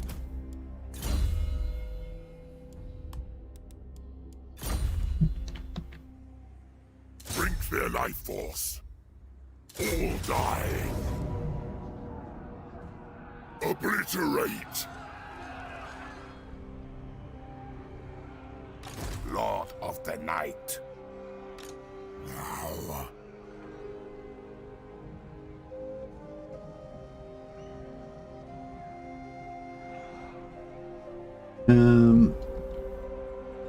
Yeah, let's do Sterling. Yes. Vlad von Carstein. I know the way. Thine right is mine. Get our little sushi train going on here. I thirst. Coward. Actually, we should probably. I am darkness. Queen of darkness. Well, there's Avaland and Sterling. Are they fighting each other? Not Oh no, they're not. That's weird. Just chilling up there. Expand Sylvania's borders. I feel like ending up as a placeholder perpetually would be the same as getting butchered. Oh yeah, I'm saying, yeah, that's what I was saying. Like if they never actually bring in Tilia and Estalia into the game, then I'll be pretty disappointed. Then I'll feel like you're right, they did get butchered. But I don't think that there's any reason to think that now. Like we're at the start of the Game 3 DLC cycle. Like they haven't even started the Game 3 DLC cycle, so you know what I mean? It's not like we haven't missed out on anything yet. By all means. Choo choo. Follow me. Just doing the Who wishes the just doing the old movement bug cheese. Come. I feel like I might have said that I wasn't going to do this at the start of the campaign, but I just changed my mind. King of It's like I think I've established a rule now that you have to write it in that. You got to write it in the rules, otherwise, then I'll have no. Like if I write it in the description that there's no movement bug cheese, then I won't use it. But if I don't, then it's like on the table. It's just so. Like, I mean, I could just not do it. I could just wait till next turn. I could just take 2 turns to attack them, but like. ready. You know, right there. Bow before me. He wants to get taken now. Is he in range now? Yeah, he's in range. All He's shall in know me range. and tremble. Oh, we need Vlad to do this because he's the one that's got the siege attacker. Just realized. Vlad von Carstein. It is night. Dance macabre. Swiftly. Yes, my sire. Undeath ascends. So be it. Cloaked in darkness. You need How's Vlad going? Yeah, he's nearly there. is Isabella von Carstein. Actually, we can just use it. We can just use it with this as well. Is for the living. I mean, I'm not gonna like try and take over the whole map with one turn or anything, so it's fine. We can just kind of do a bit more. Vlad, Join me for dinner. His lady, the von Carstein. Queen of Darkness, Darkness comes. Countess of Sylvania, Nearly there. Swifter than death. Isabella von Carstein. King of darkness. There we go. Death and destruction. Blood! I guess it's not completely impossible, seeing how Wood Elves and Empire got DLCs in Total Warhammer 2, kind of out of nowhere. Yeah, I mean, there's a whole other DLC cycle that we haven't experienced yet, which is the post-game DLC cycle. So, you know, so we've got the, we've had the Warhammer 1 DLC cycle, we've had the Warhammer 2 DLC cycle, and the Warhammer 2 DLC cycle towards the end started including Game 1 factions again. And now we're going to have the Game 3 DLC, initial DLC thing, where all four of the factions will get more DLC or whatever, and there's going to be like 2 race packs probably as well, and then you're going to see the second round of DLC come out where you have Game 3 factions with Game 1 factions, so there'll be like Empire, Chaos, probably, or whatever, you know. Then we might see our some of our elector counts, you know, and then after all that shit's done, you know, then there's going to be the after Game 3 DLC cycle where they come back and do like, you know, like they did like Desert Kingdoms for Rome 2 or whatever, or maybe not quite like that, maybe earlier than that, but yeah, anyway, like once they've kind of once they've finished everything, then they can come back and do another pass and do all of the like minor characters. Well, not even minor characters, there's like major characters that still haven't even been included, you know. Annihilate them. Still a lot to do. She didn't quite make it. Countess of All that. Flight. So yeah, so I feel like there could be another DLC cycle after the whole game's finished, where they add in extra races that they didn't adhere to. Because like, just say you've just finished the entire life cycle of Warhammer 3, you've released all of the races that have currently been discussed, all the major races plus Cathay, you know. And you've done all the cross-game DLCs with like Empire versus Chaos and like Dark Elves versus Nagash and fucking whatever else and shit. And then you're like, okay, cool, we're finished now. We've got no more money to be made out of Warhammer 3. And they're like, oh, wait a second, what about if we do Amazon's DLC race pack? What about if we do Dogs of War Amazon race pack? What about if we do blah blah? And they'll be like, yeah, everyone would buy the shit out of that. Bam, we should totally do that. You know what I mean? Like, it just makes business sense to me, like that they'll definitely come back and just keep doing more DLC afterwards. Should we fight a battle just for fun? I don't think I've fought a battle yet. So yeah, I don't think that there's any reason to think anything's getting missed out on yet. Yeah, I think like, yeah, in like 2 or 3 years from now, if there's no hint that they're doing anything with any other races apart from the base game races, then maybe, you know. But yeah, I don't know, I feel like they could just the only thing I'm a bit worried about is that once that full DLC cycle is finished, like after they've done all of the, like, you know, Game 1 versus Game 3 DLCs and blah blah, and then if, like I'm suggesting, they do an extra post trilogy DLC cycle where they just add in minor factions and stuff like that, that might get given over to one of the secondary studios, or the main team moves on to, you know, Medieval 3 or fucking whatever the next game is going to be.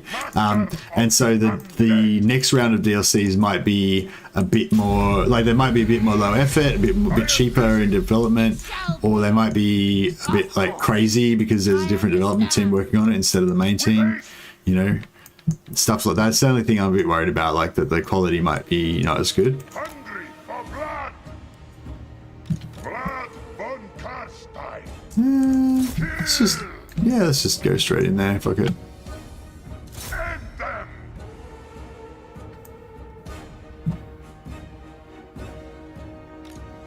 them. Bow before me.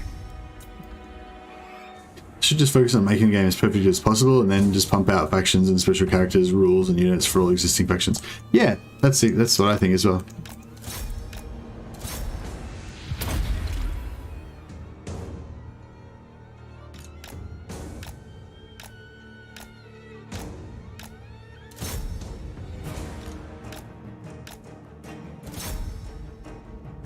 And then I think that's what they will do. I think that's what they will do. Like, why wouldn't they? That just seems like the obvious thing to do, you know, to me.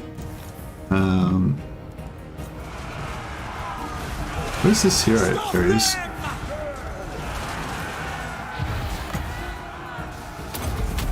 Missed.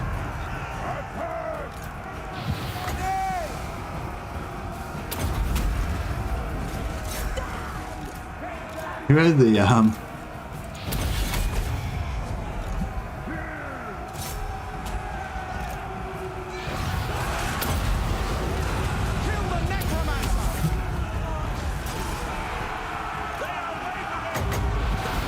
I don't think we can actually get in there. Maybe we need a bit of a, yeah, bit of that action. Blood magic! We are the new order!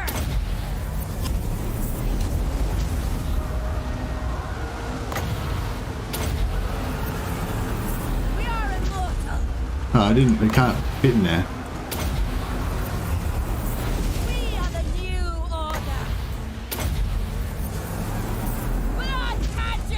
Oh, maybe she's like...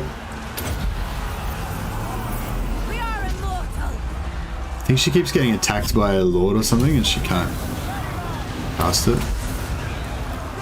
We are the new order. Blood magic. Blood magic. Yeah, this hero stacks are pretty fun. Pretty powerful. I should just focus on... Oh yeah, we already said that. Does anyone... What does everyone think the final DLC race rework for Warhammer 2? Beastmen plus vampires, probably. Like, vampires are pretty good already, but I mean, I wouldn't mind if there was another vampire DLC. It'd be pretty good. I mean, vampires could definitely be better. I wouldn't be arguing with that at all. Yes. On death's wings. Yeah, I mean, I think they're fine as they are, but I think, yeah, I wouldn't argue with more DLC and stuff. It'd be awesome. Excellent. Honestly, I feel like Beastmen are just... I don't know. I feel like Beastmen are just so shit that I'm just never going to enjoy playing them. Like, it doesn't matter what they do. They're just not going to be fun. But, I mean, I'm kind of fully prepared to be proven wrong. I hope I am. But yeah. Whereas I feel like vampires are already like one of my favorite factions. They're not like my favorite, but they're up there. You know, and if they could like potentially be just mind-blowingly awesome, you know, if they made them even better. So yeah, that's kind of my theory on it. What do we got going on here? That's what I was looking for. Purple Son of Zeus is? Yeah, let's work on it. I love being able to just cast spells on my own dudes. It's fun. Magic. Vampire. We are immortal. Yeah, the single entities just don't really take any damage from anything, so any of these kind of spells. Mr. Mad, are you going to be showcasing some Warhammer 3 TMO? Is TMO tomorrow? Nah, I don't have access to Warhammer 3, man. All shall bow before me. I was kind of thinking I should make a video, like right now. I probably should like stop this stream and go and work on just putting out a video, some sort of reaction or commentary on the trailer. But I don't know. Yeah. It's hard because the partner, like the guys who are in the partner program, like Legend of Total War and those guys, like they get access to stuff earlier than the verified creators. So there's sort of, you know, there's probably like 20 or 30 partner creators that get real like heaps early access, and they're a lot more kind of, I don't know, more in with CA, you know.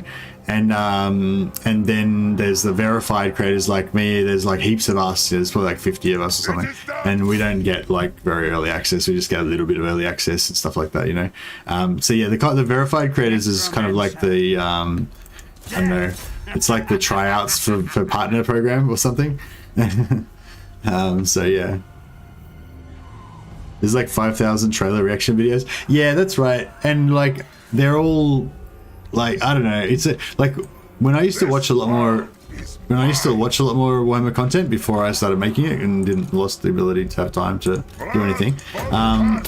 Yeah, I didn't really used to appreciate those kind of reaction videos that much a lot of the time, because you know, they, you know, quite often they didn't have any information in them. They were basically just, you know what I mean, like they didn't actually tell you anything. The ones that are well researched, like that have a lot of reference to the lore and tell you about the lore and stuff like that, they're a bit more, I like those ones a bit more. But I'm not really equipped to do that because I don't really have that, you know, depth of knowledge of the lore. Like I've been into Warhammer for a long time, like, you know, like nearly 30 years now, I guess. But I'm not the sort of guy that sort of like studies it, you know, like I just read it for pleasure, you know. So you know, you definitely absorb a shitload of information over time, but if you don't, but some people are more like, I don't know, it's just the way you go about it, you know. If you're like checking details and going through books and cross-referencing shit, you know, you have a different kind of understanding to the casual kind of fan. I kind of want this money. I don't want this money too. Yeah, we'll loot it and occupy actually.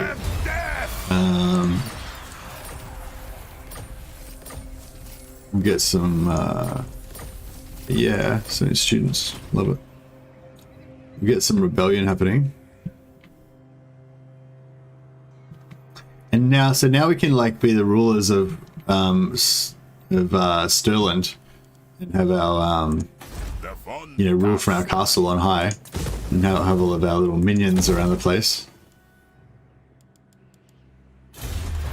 I dig it. All right, so if we go for this, I mean, you kind of need that first, I guess.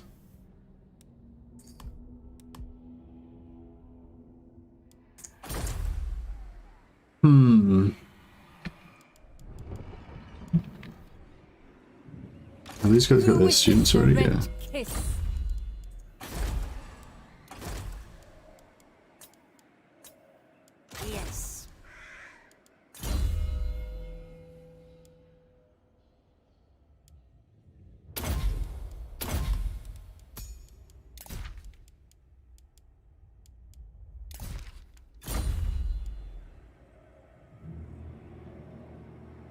Yeah, he says, yeah, there's 5,000 reaction videos, literally just a reaction. Unless there's specifically knowledge thrown in, I don't want to watch it.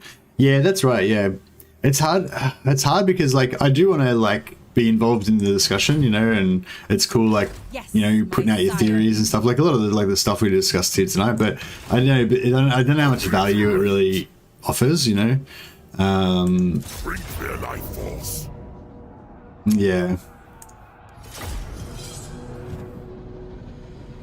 I mean, don't get me wrong. If I thought I could just like shit out a video and get like 50,000 views and you know, hundreds of new subscribers to my channel, then I would totally do it. You know, even if it was a piece of shit. But yeah, I can't think of anything that I could do that would be really that interesting.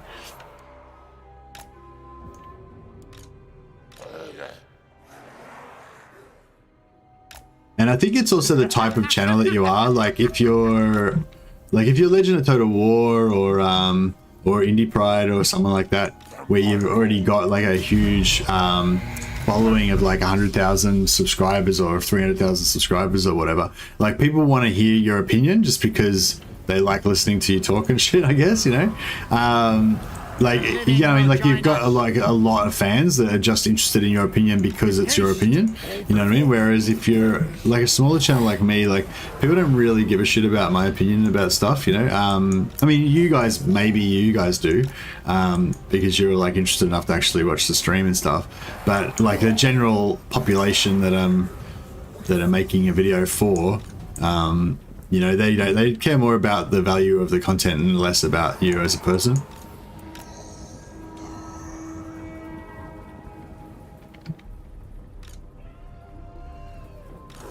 Charge my minions.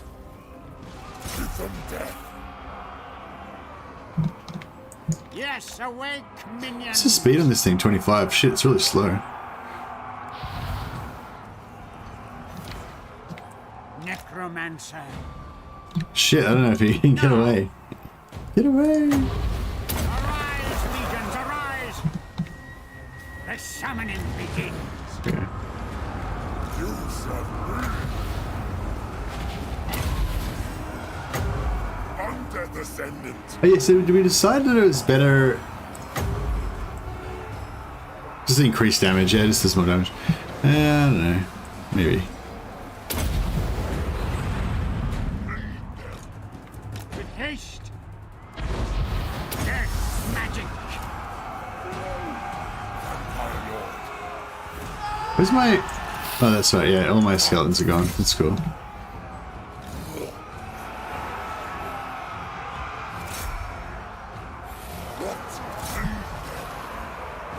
Are you trying to tell us that we're special? I think you're bang on about that. Unless I already care, I'm not going to care. Yeah, that's right, you know. So yeah, I think, I mean, I'd love to get to that point where I can just have conversations with my audience, you know, about stuff. And, but I'm not at that point yet at the moment, you know. I think it's good to kind of realize that, you know. Yeah, it's only, there's very few people that care what I think about stuff. And so it's probably not really much point in making a video about it. If I, yeah, if I had something unique or exciting to say about it, that doesn't work on, let's do this, does it? Yeah, if I had something unique or exciting to say about it, then yeah, that'd be different, but...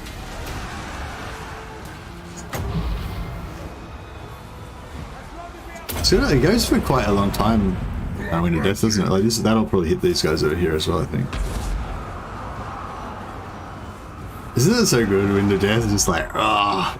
I don't know if it's because I know how powerful it is, or if it's because, like, it actually just looks really cool, but I don't know, when you see it just go, you're like, yeah, Winter Death. Whew.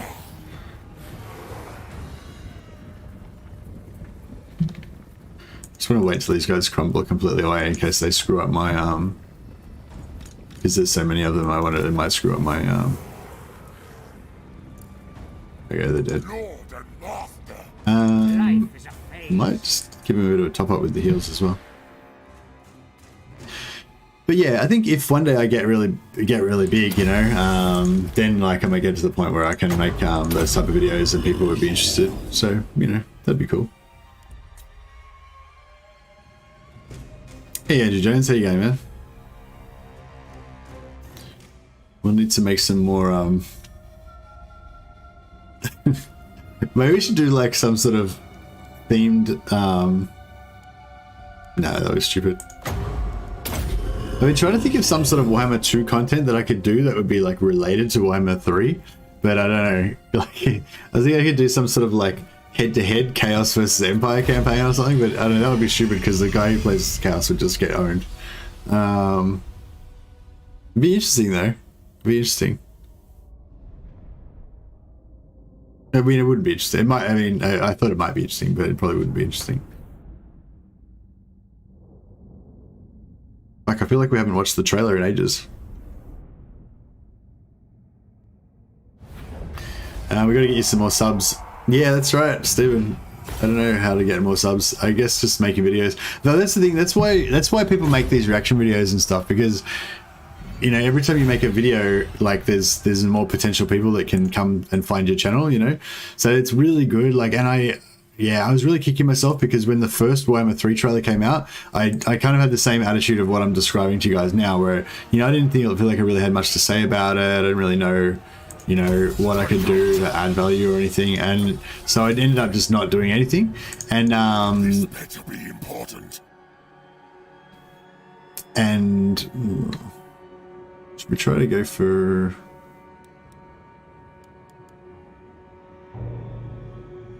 Maybe we'll just stay here. Move. There you go.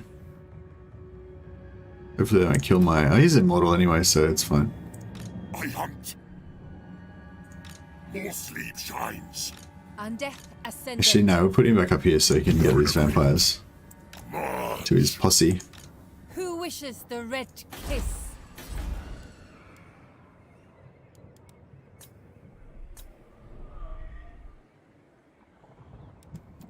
I don't really know what to build here. There's nothing that's tier 3 that's really worth building. I mean, I could build this thing to get more corruption, I guess. But I don't know if I want too much corruption, because it's going to hurt my, it's going to hurt my human minions.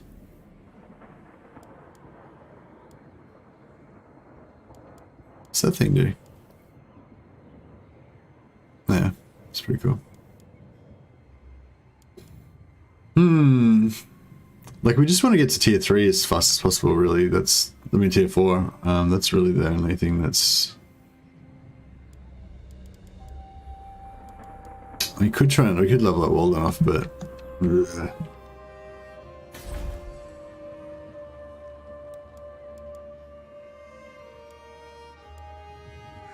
"22 turns. Yeah, I feel like we need to wait till we've got our Lawkeepers here and then just build everything for free. How's the campaign? See, if we did Beastmen Chaos head to head, then it would be even. But you're the Beastmen. Well, yeah, no, I don't think so. I think if I was going to do Chaos, I'd probably want to do like Chaos Norska co-op or Chaos. Yeah,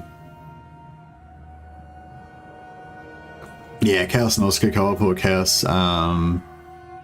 Skaven maybe or something. Something to make it a bit easier.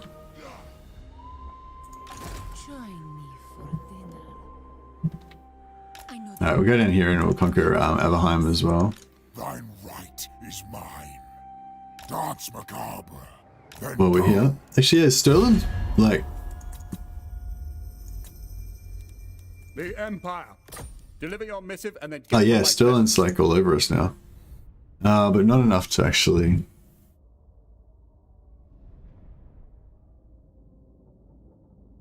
Military actions against Averland. God damn it.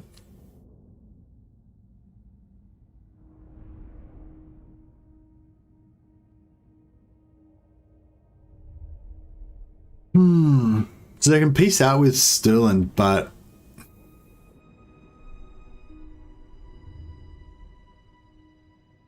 it's weird that they are more pissed off about me getting military actions against Averland than they are against themselves. Because I sacked the Averland township so much. But Chaos and High Elves, let's go over. Yeah. See, Chaos and Dark Elves could be kind of cool. But I mean, Marathi would be the obvious choice, but she's kind of far away. But yeah, Marathi and Sigvald co-op, that'd be pretty cool. But I don't know how you would get, you know, you want to kind of get Marathi up there somehow, and get Sigvald over. You know, you wanted to get them together so they could hang out together.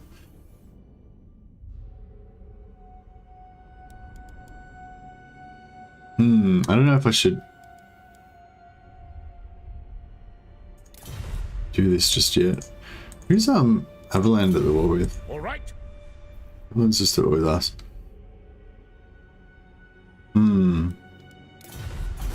Because once if like so after you declare war on somebody, there's like a 10-turn penalty where it's really hard to get anything diplomatic to happen. So if I go to peace, if I peace with Sterling now, and then maybe in like couple of turns I peace with Averheim, and then but Sterling still hates my guts, and then Sterling declares war on me again, then I'm gonna wait another 10 turns, you know. Whereas maybe if I take Averland first.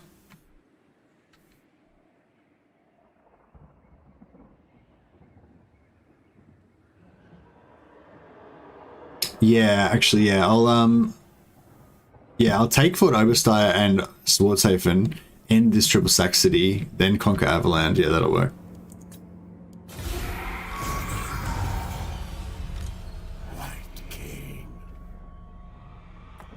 Greenskins dwarf co-op would be super funny. No, it wouldn't be. Nah, I'm not into those like super unlaw friendly type of things. It's got to be at least like good races and good races, or evil races and evil races, or something. Vaguely, you know, sort of just, you know, at least vaguely kind of correct.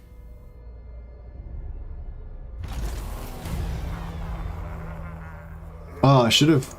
Oh shit. Yeah, I should have hired another. Not likely. Lord. Marius Lietdorf, my bro. Welcome. What do you want? I thirst. So be it. Bring their life force. None shall live. No. Yes, my sire. I assent.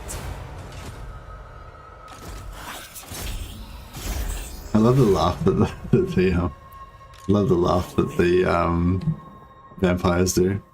So good. Bring war. Ha All die. Kill them. Raise them. Marius, my dude. Yeah, no, I can't wait till we get Marius as can't wait till we get Marius as Destroy. what do you call it? As a playable legendary lord. It'd be so good. Oh yeah, I forgot to get rid of these dudes. Damn it. Could have been farming for some good traits. What? I probably should just cancel this temporarily as well. Obliterate.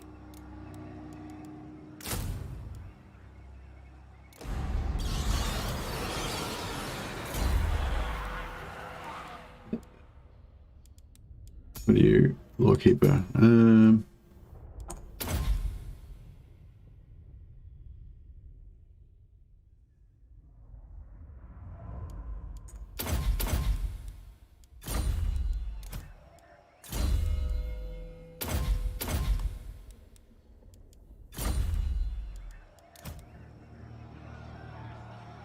Seas of blood.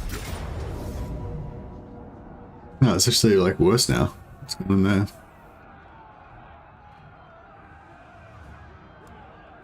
I don't have very many magic items in this party.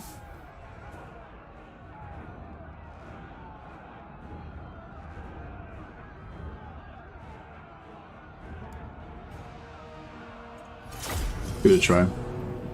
Arcane Manfred, isn't that law friendly? Yeah, I think so. Yeah, I think so. Actually, that could be cool.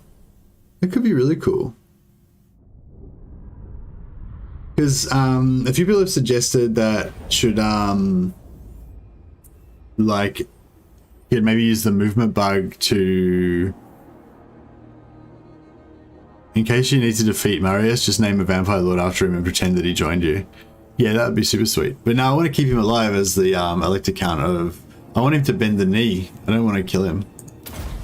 I want Marius Lietdorf to be my elector count of Avaland when I'm the emperor of Empire.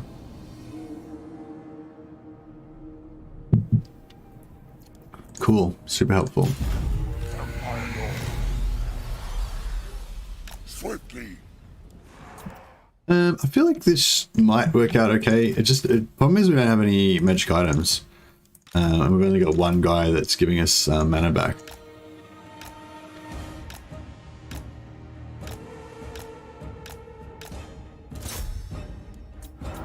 Marius Lietdorf's like on the case. What? Lead them. No win.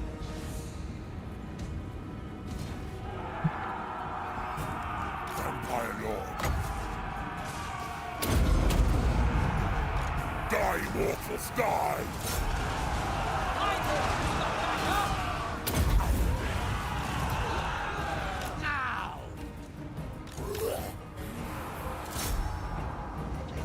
Where's this guy going? Is he killing him? There's some dudes right there. Kill them. Yeah, nice. Cool, you just keep doing that. It's fun.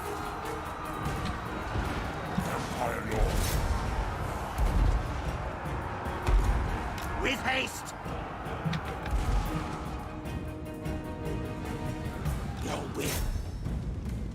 Just keep killing them. That's fine. Because their armor piercing, so don't really want. Our time is now! Yes, yes! I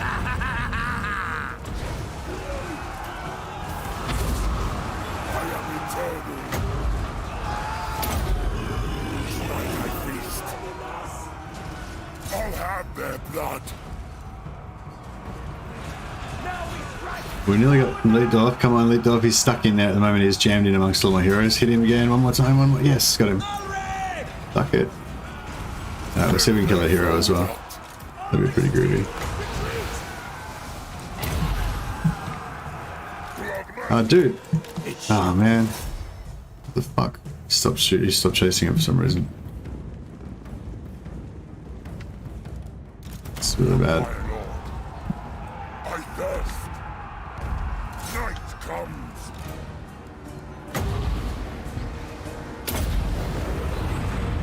Give them death.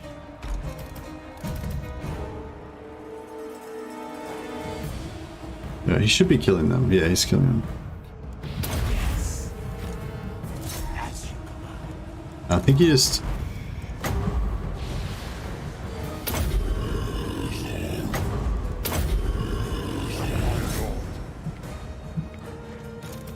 Yeah, he stops moving when he starts meleeing with them, and then...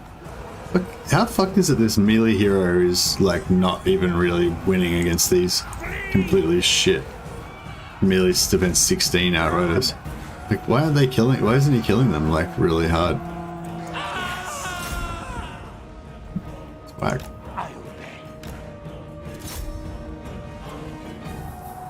Empire Lord. So be it! Night has fallen.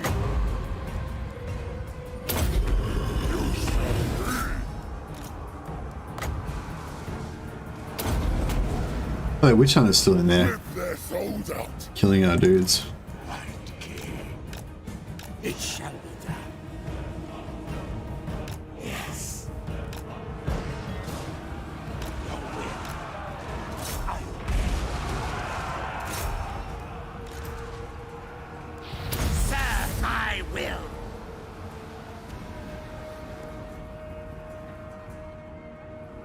Yes. A new order comes.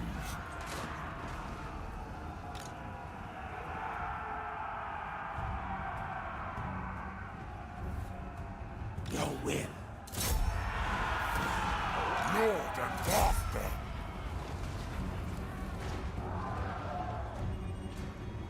The Manfred Arcane co-op, both players rush to Nagazar, the one who makes it first with the Master and the other the Servant. Yeah, yeah, that's it. Yeah, Nagazar's got really good, you get, what does it give you, like 10% physical resistance to your armies or something cool like that? And or, no, actually I can't remember. It's really good anyway. It's like pretty overpowered. Well, not overpowered, but it's really powerful. The cattle rise against us.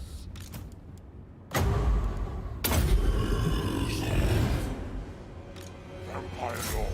Alright, we're just trying to get some heals as much as we can. Yeah, that could be cool, like rush to Nagazar.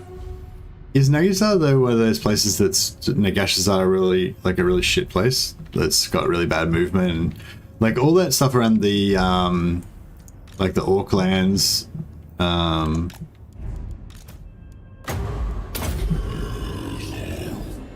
yeah, all that stuff around the Badlands and stuff like that. It's just a really unpleasant kind of environment, you know. Difficult terrain, hard to move around in, and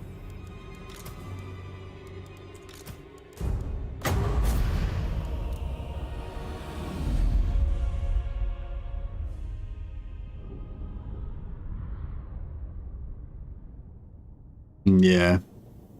Yeah, so the Empire's so nice. Like, I just love all the, like, the layout of it and all the rivers and the roads everywhere and all that kind of stuff. It's just, it's a cool, like, little civilized place where you can have some good wars, you know? The Badlands and the Afghanistan and all that kind of stuff is just terrible. Yeah, the building there, landmark's cool for sure. I don't know. I mean, maybe once you've conquered the Badlands and you've kind of moved out of there, and so you're like this sort of undead horror coming from the east, like that's kind of cool. Like once the frontier is back in the sort of border princes kind of area, you know. All die.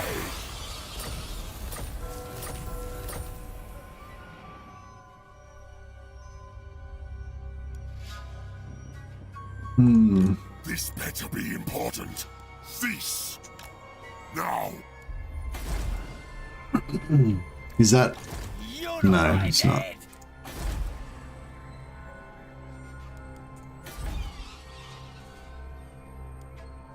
Get off, get. Might put another lord over here. Tough. Confident. Ooh, confident. That's pretty good. Yeah, we'll level this guy up, I guess. Darkness comes. My will alone. Trying to get a few lords going, but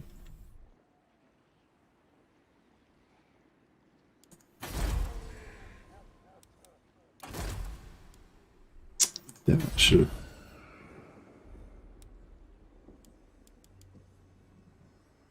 Wonder what it'll. Yeah, it's gonna be expensive.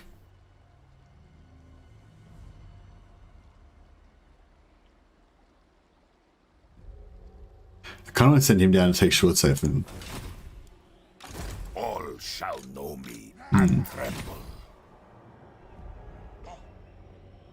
It's like your skeletons drink all the milk. Afghanistan has so many good landmarks for bones.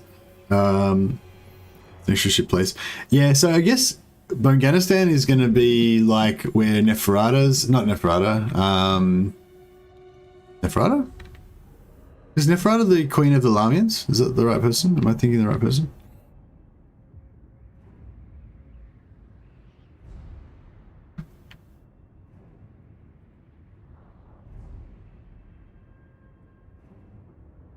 Mount Silverspear, is that it?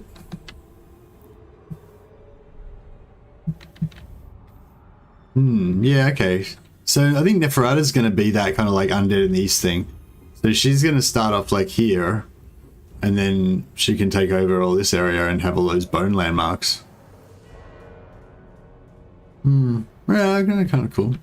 That's that sort of thing. If we had like Nagash and Manfred and they kind of conquered all this area, and then so then the frontier's kind of like here or whatever, or even right up to the, yeah, maybe just the whole quarter. Fuck it. Yeah, I don't know. And then you just have like endless armies of bones marching out of the east. It'd be kind of cool.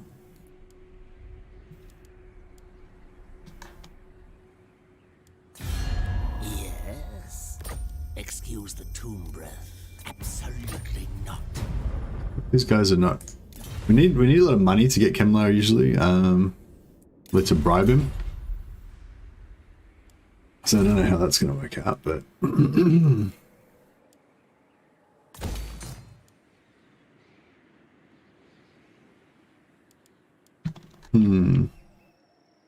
Your will. The von Carstein. You will we'll get a bit of pertinence. the old. March. What? Countess of Sylvania. I am gone. Movement bug happening. Come, impress me. The true von Carstein. Isabella von Carstein, descendant of Bathory. Isabella. Lord of the dead. What's he going? The world will be mine. All right. Shed their blood. I I grow impatient. Join me for dinner. She should just rook back over there and take actually no, we need to keep her here, don't we? Manfred could piss off back over there though, I guess. I'll take Sigmar's throne. Thine right is mine. What? Wonder if he could make it all the way to what's heaven? Maybe. Probably not.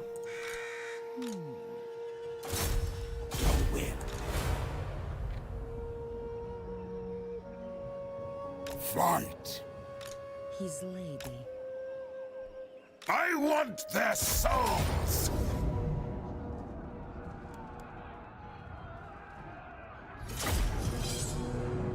I'll make up some rules for this. Sounds like make it fun. Nice.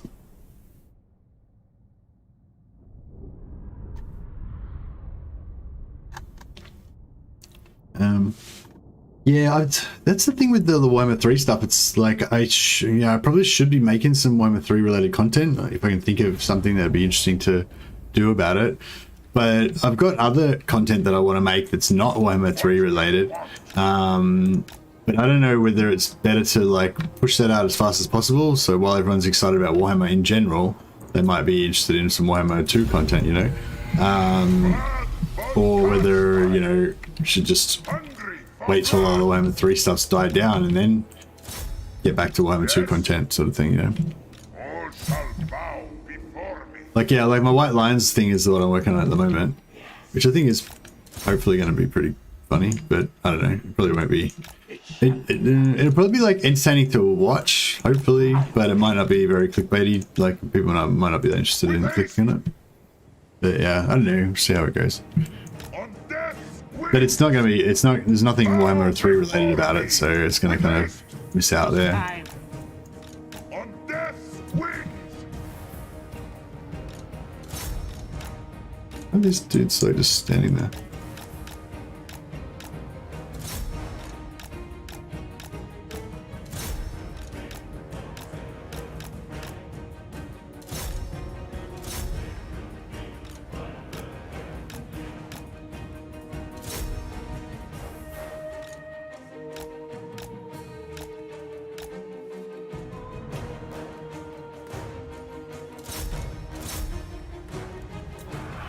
Necromancer.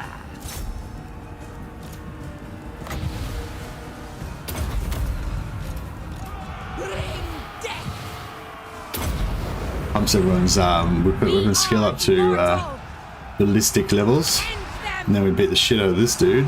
And when he wants to run away, look at that. Attack! It's probably not even barely even hit them. Yeah, no, it didn't do anything. But let's see. Right, he's running. Kill him.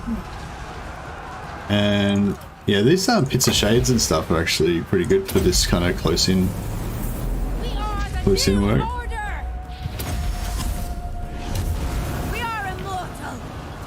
And did that pin him in place? It looks like he's not quite going to die, but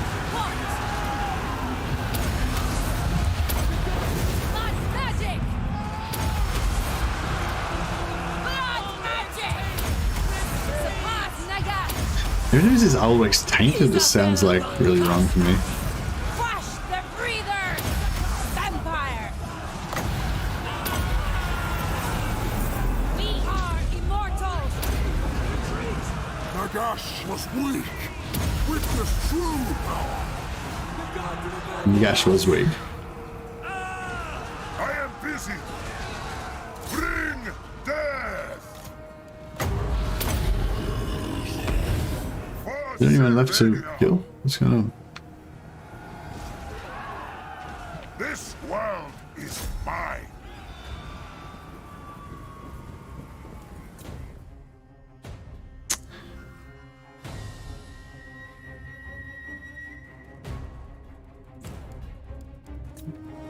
Lord of the dead. Yeah. Master of the undead.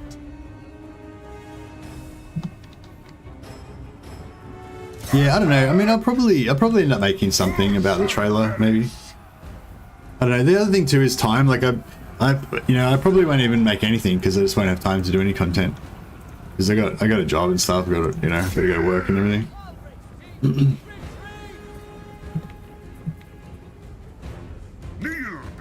Because I just got Battle Sector devs just sent me a pre-release copy of Battle Sector. I don't know if any of you guys are interested in that, but yeah, Battle Sector is like a turn-based Warhammer 40k war game, but it seems pretty cool. Like it's a Slytherin one, so the same guys that made Armageddon and all that, and it lets you get to keep your units between battles, and they kind of get experience and stuff like that. It's nowhere near as in depth as Total War, of course, but yeah, it seems kind of cool. Kind of I don't know. I don't really know. I haven't played it yet, but I guess it's like kind of like Dawn of War, like a turn-based Dawn of War type of situation, where you have a battle that's turn-based, and then you have a little bit of, then you go to the next battle, and you have a little in-between games or whatever. I don't know if you actually have an in-between games. Actually, it might just be a series of battles. Yeah, I think it might be just more of an old school traditional type thing where you just have a series of battles. There's no real campaign or anything like outside of the battles, but I'm not 100% sure on that. I'll have to check it out. But yeah, I was actually thinking about doing a stream of that tomorrow. But I don't know. It's like, does anyone care about Battle Sector like the day after the trailer drops? Like today and tomorrow, people are just going to be really into the trailer. So it's like if you're going to make any content, you may as well make content about the trailer. I think.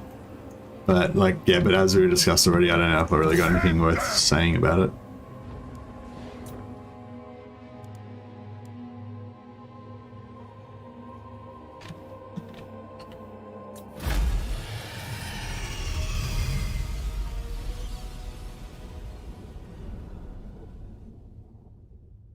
But yeah, I might yeah, I don't know. I feel like we've kind of we've had a good chat about it now, though. Anyway, maybe I'll wrap up the stream. Maybe we can watch this trailer one more time.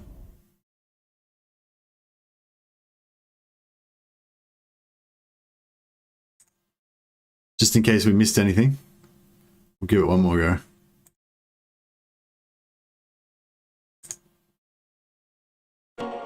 All right, let's do it.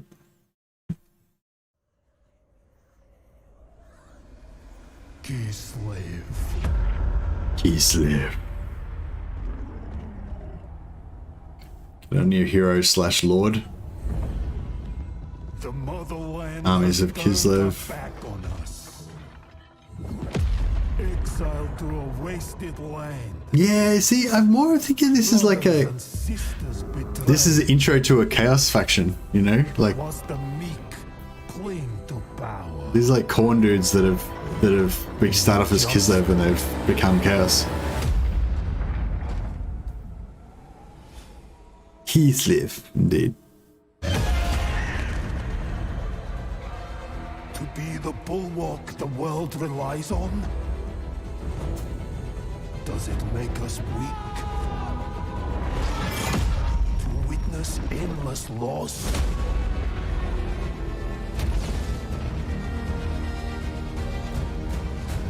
Do we falter?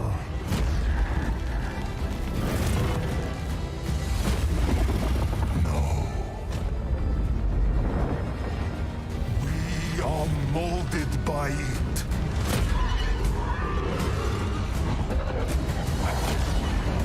Forged hot against an anvil of ice.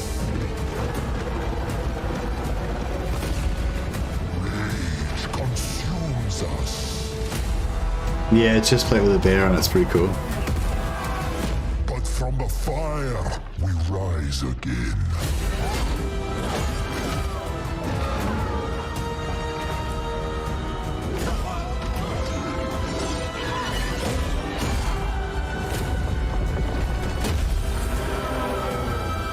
Catarin's pretty cool.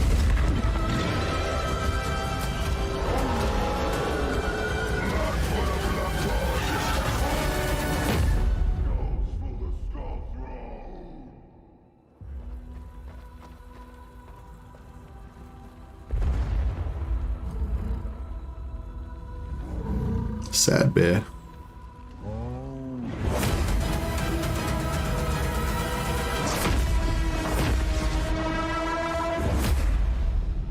I just want to watch it over and over again. Just want to watch it again.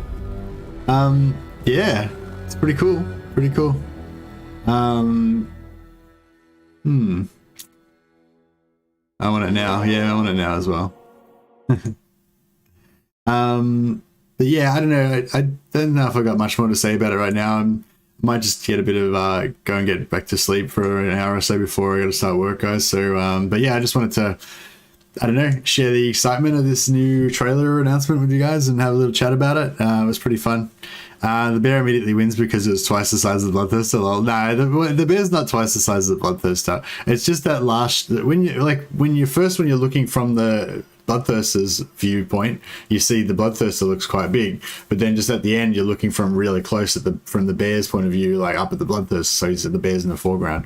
That looks larger. It's just perspective. Like, it's not, the bear's not, I don't think the bear's twice as big as the Bloodthirster. I think they're probably about comparable size. Maybe there's some series of events while playing Kislev, like rebellions popping up.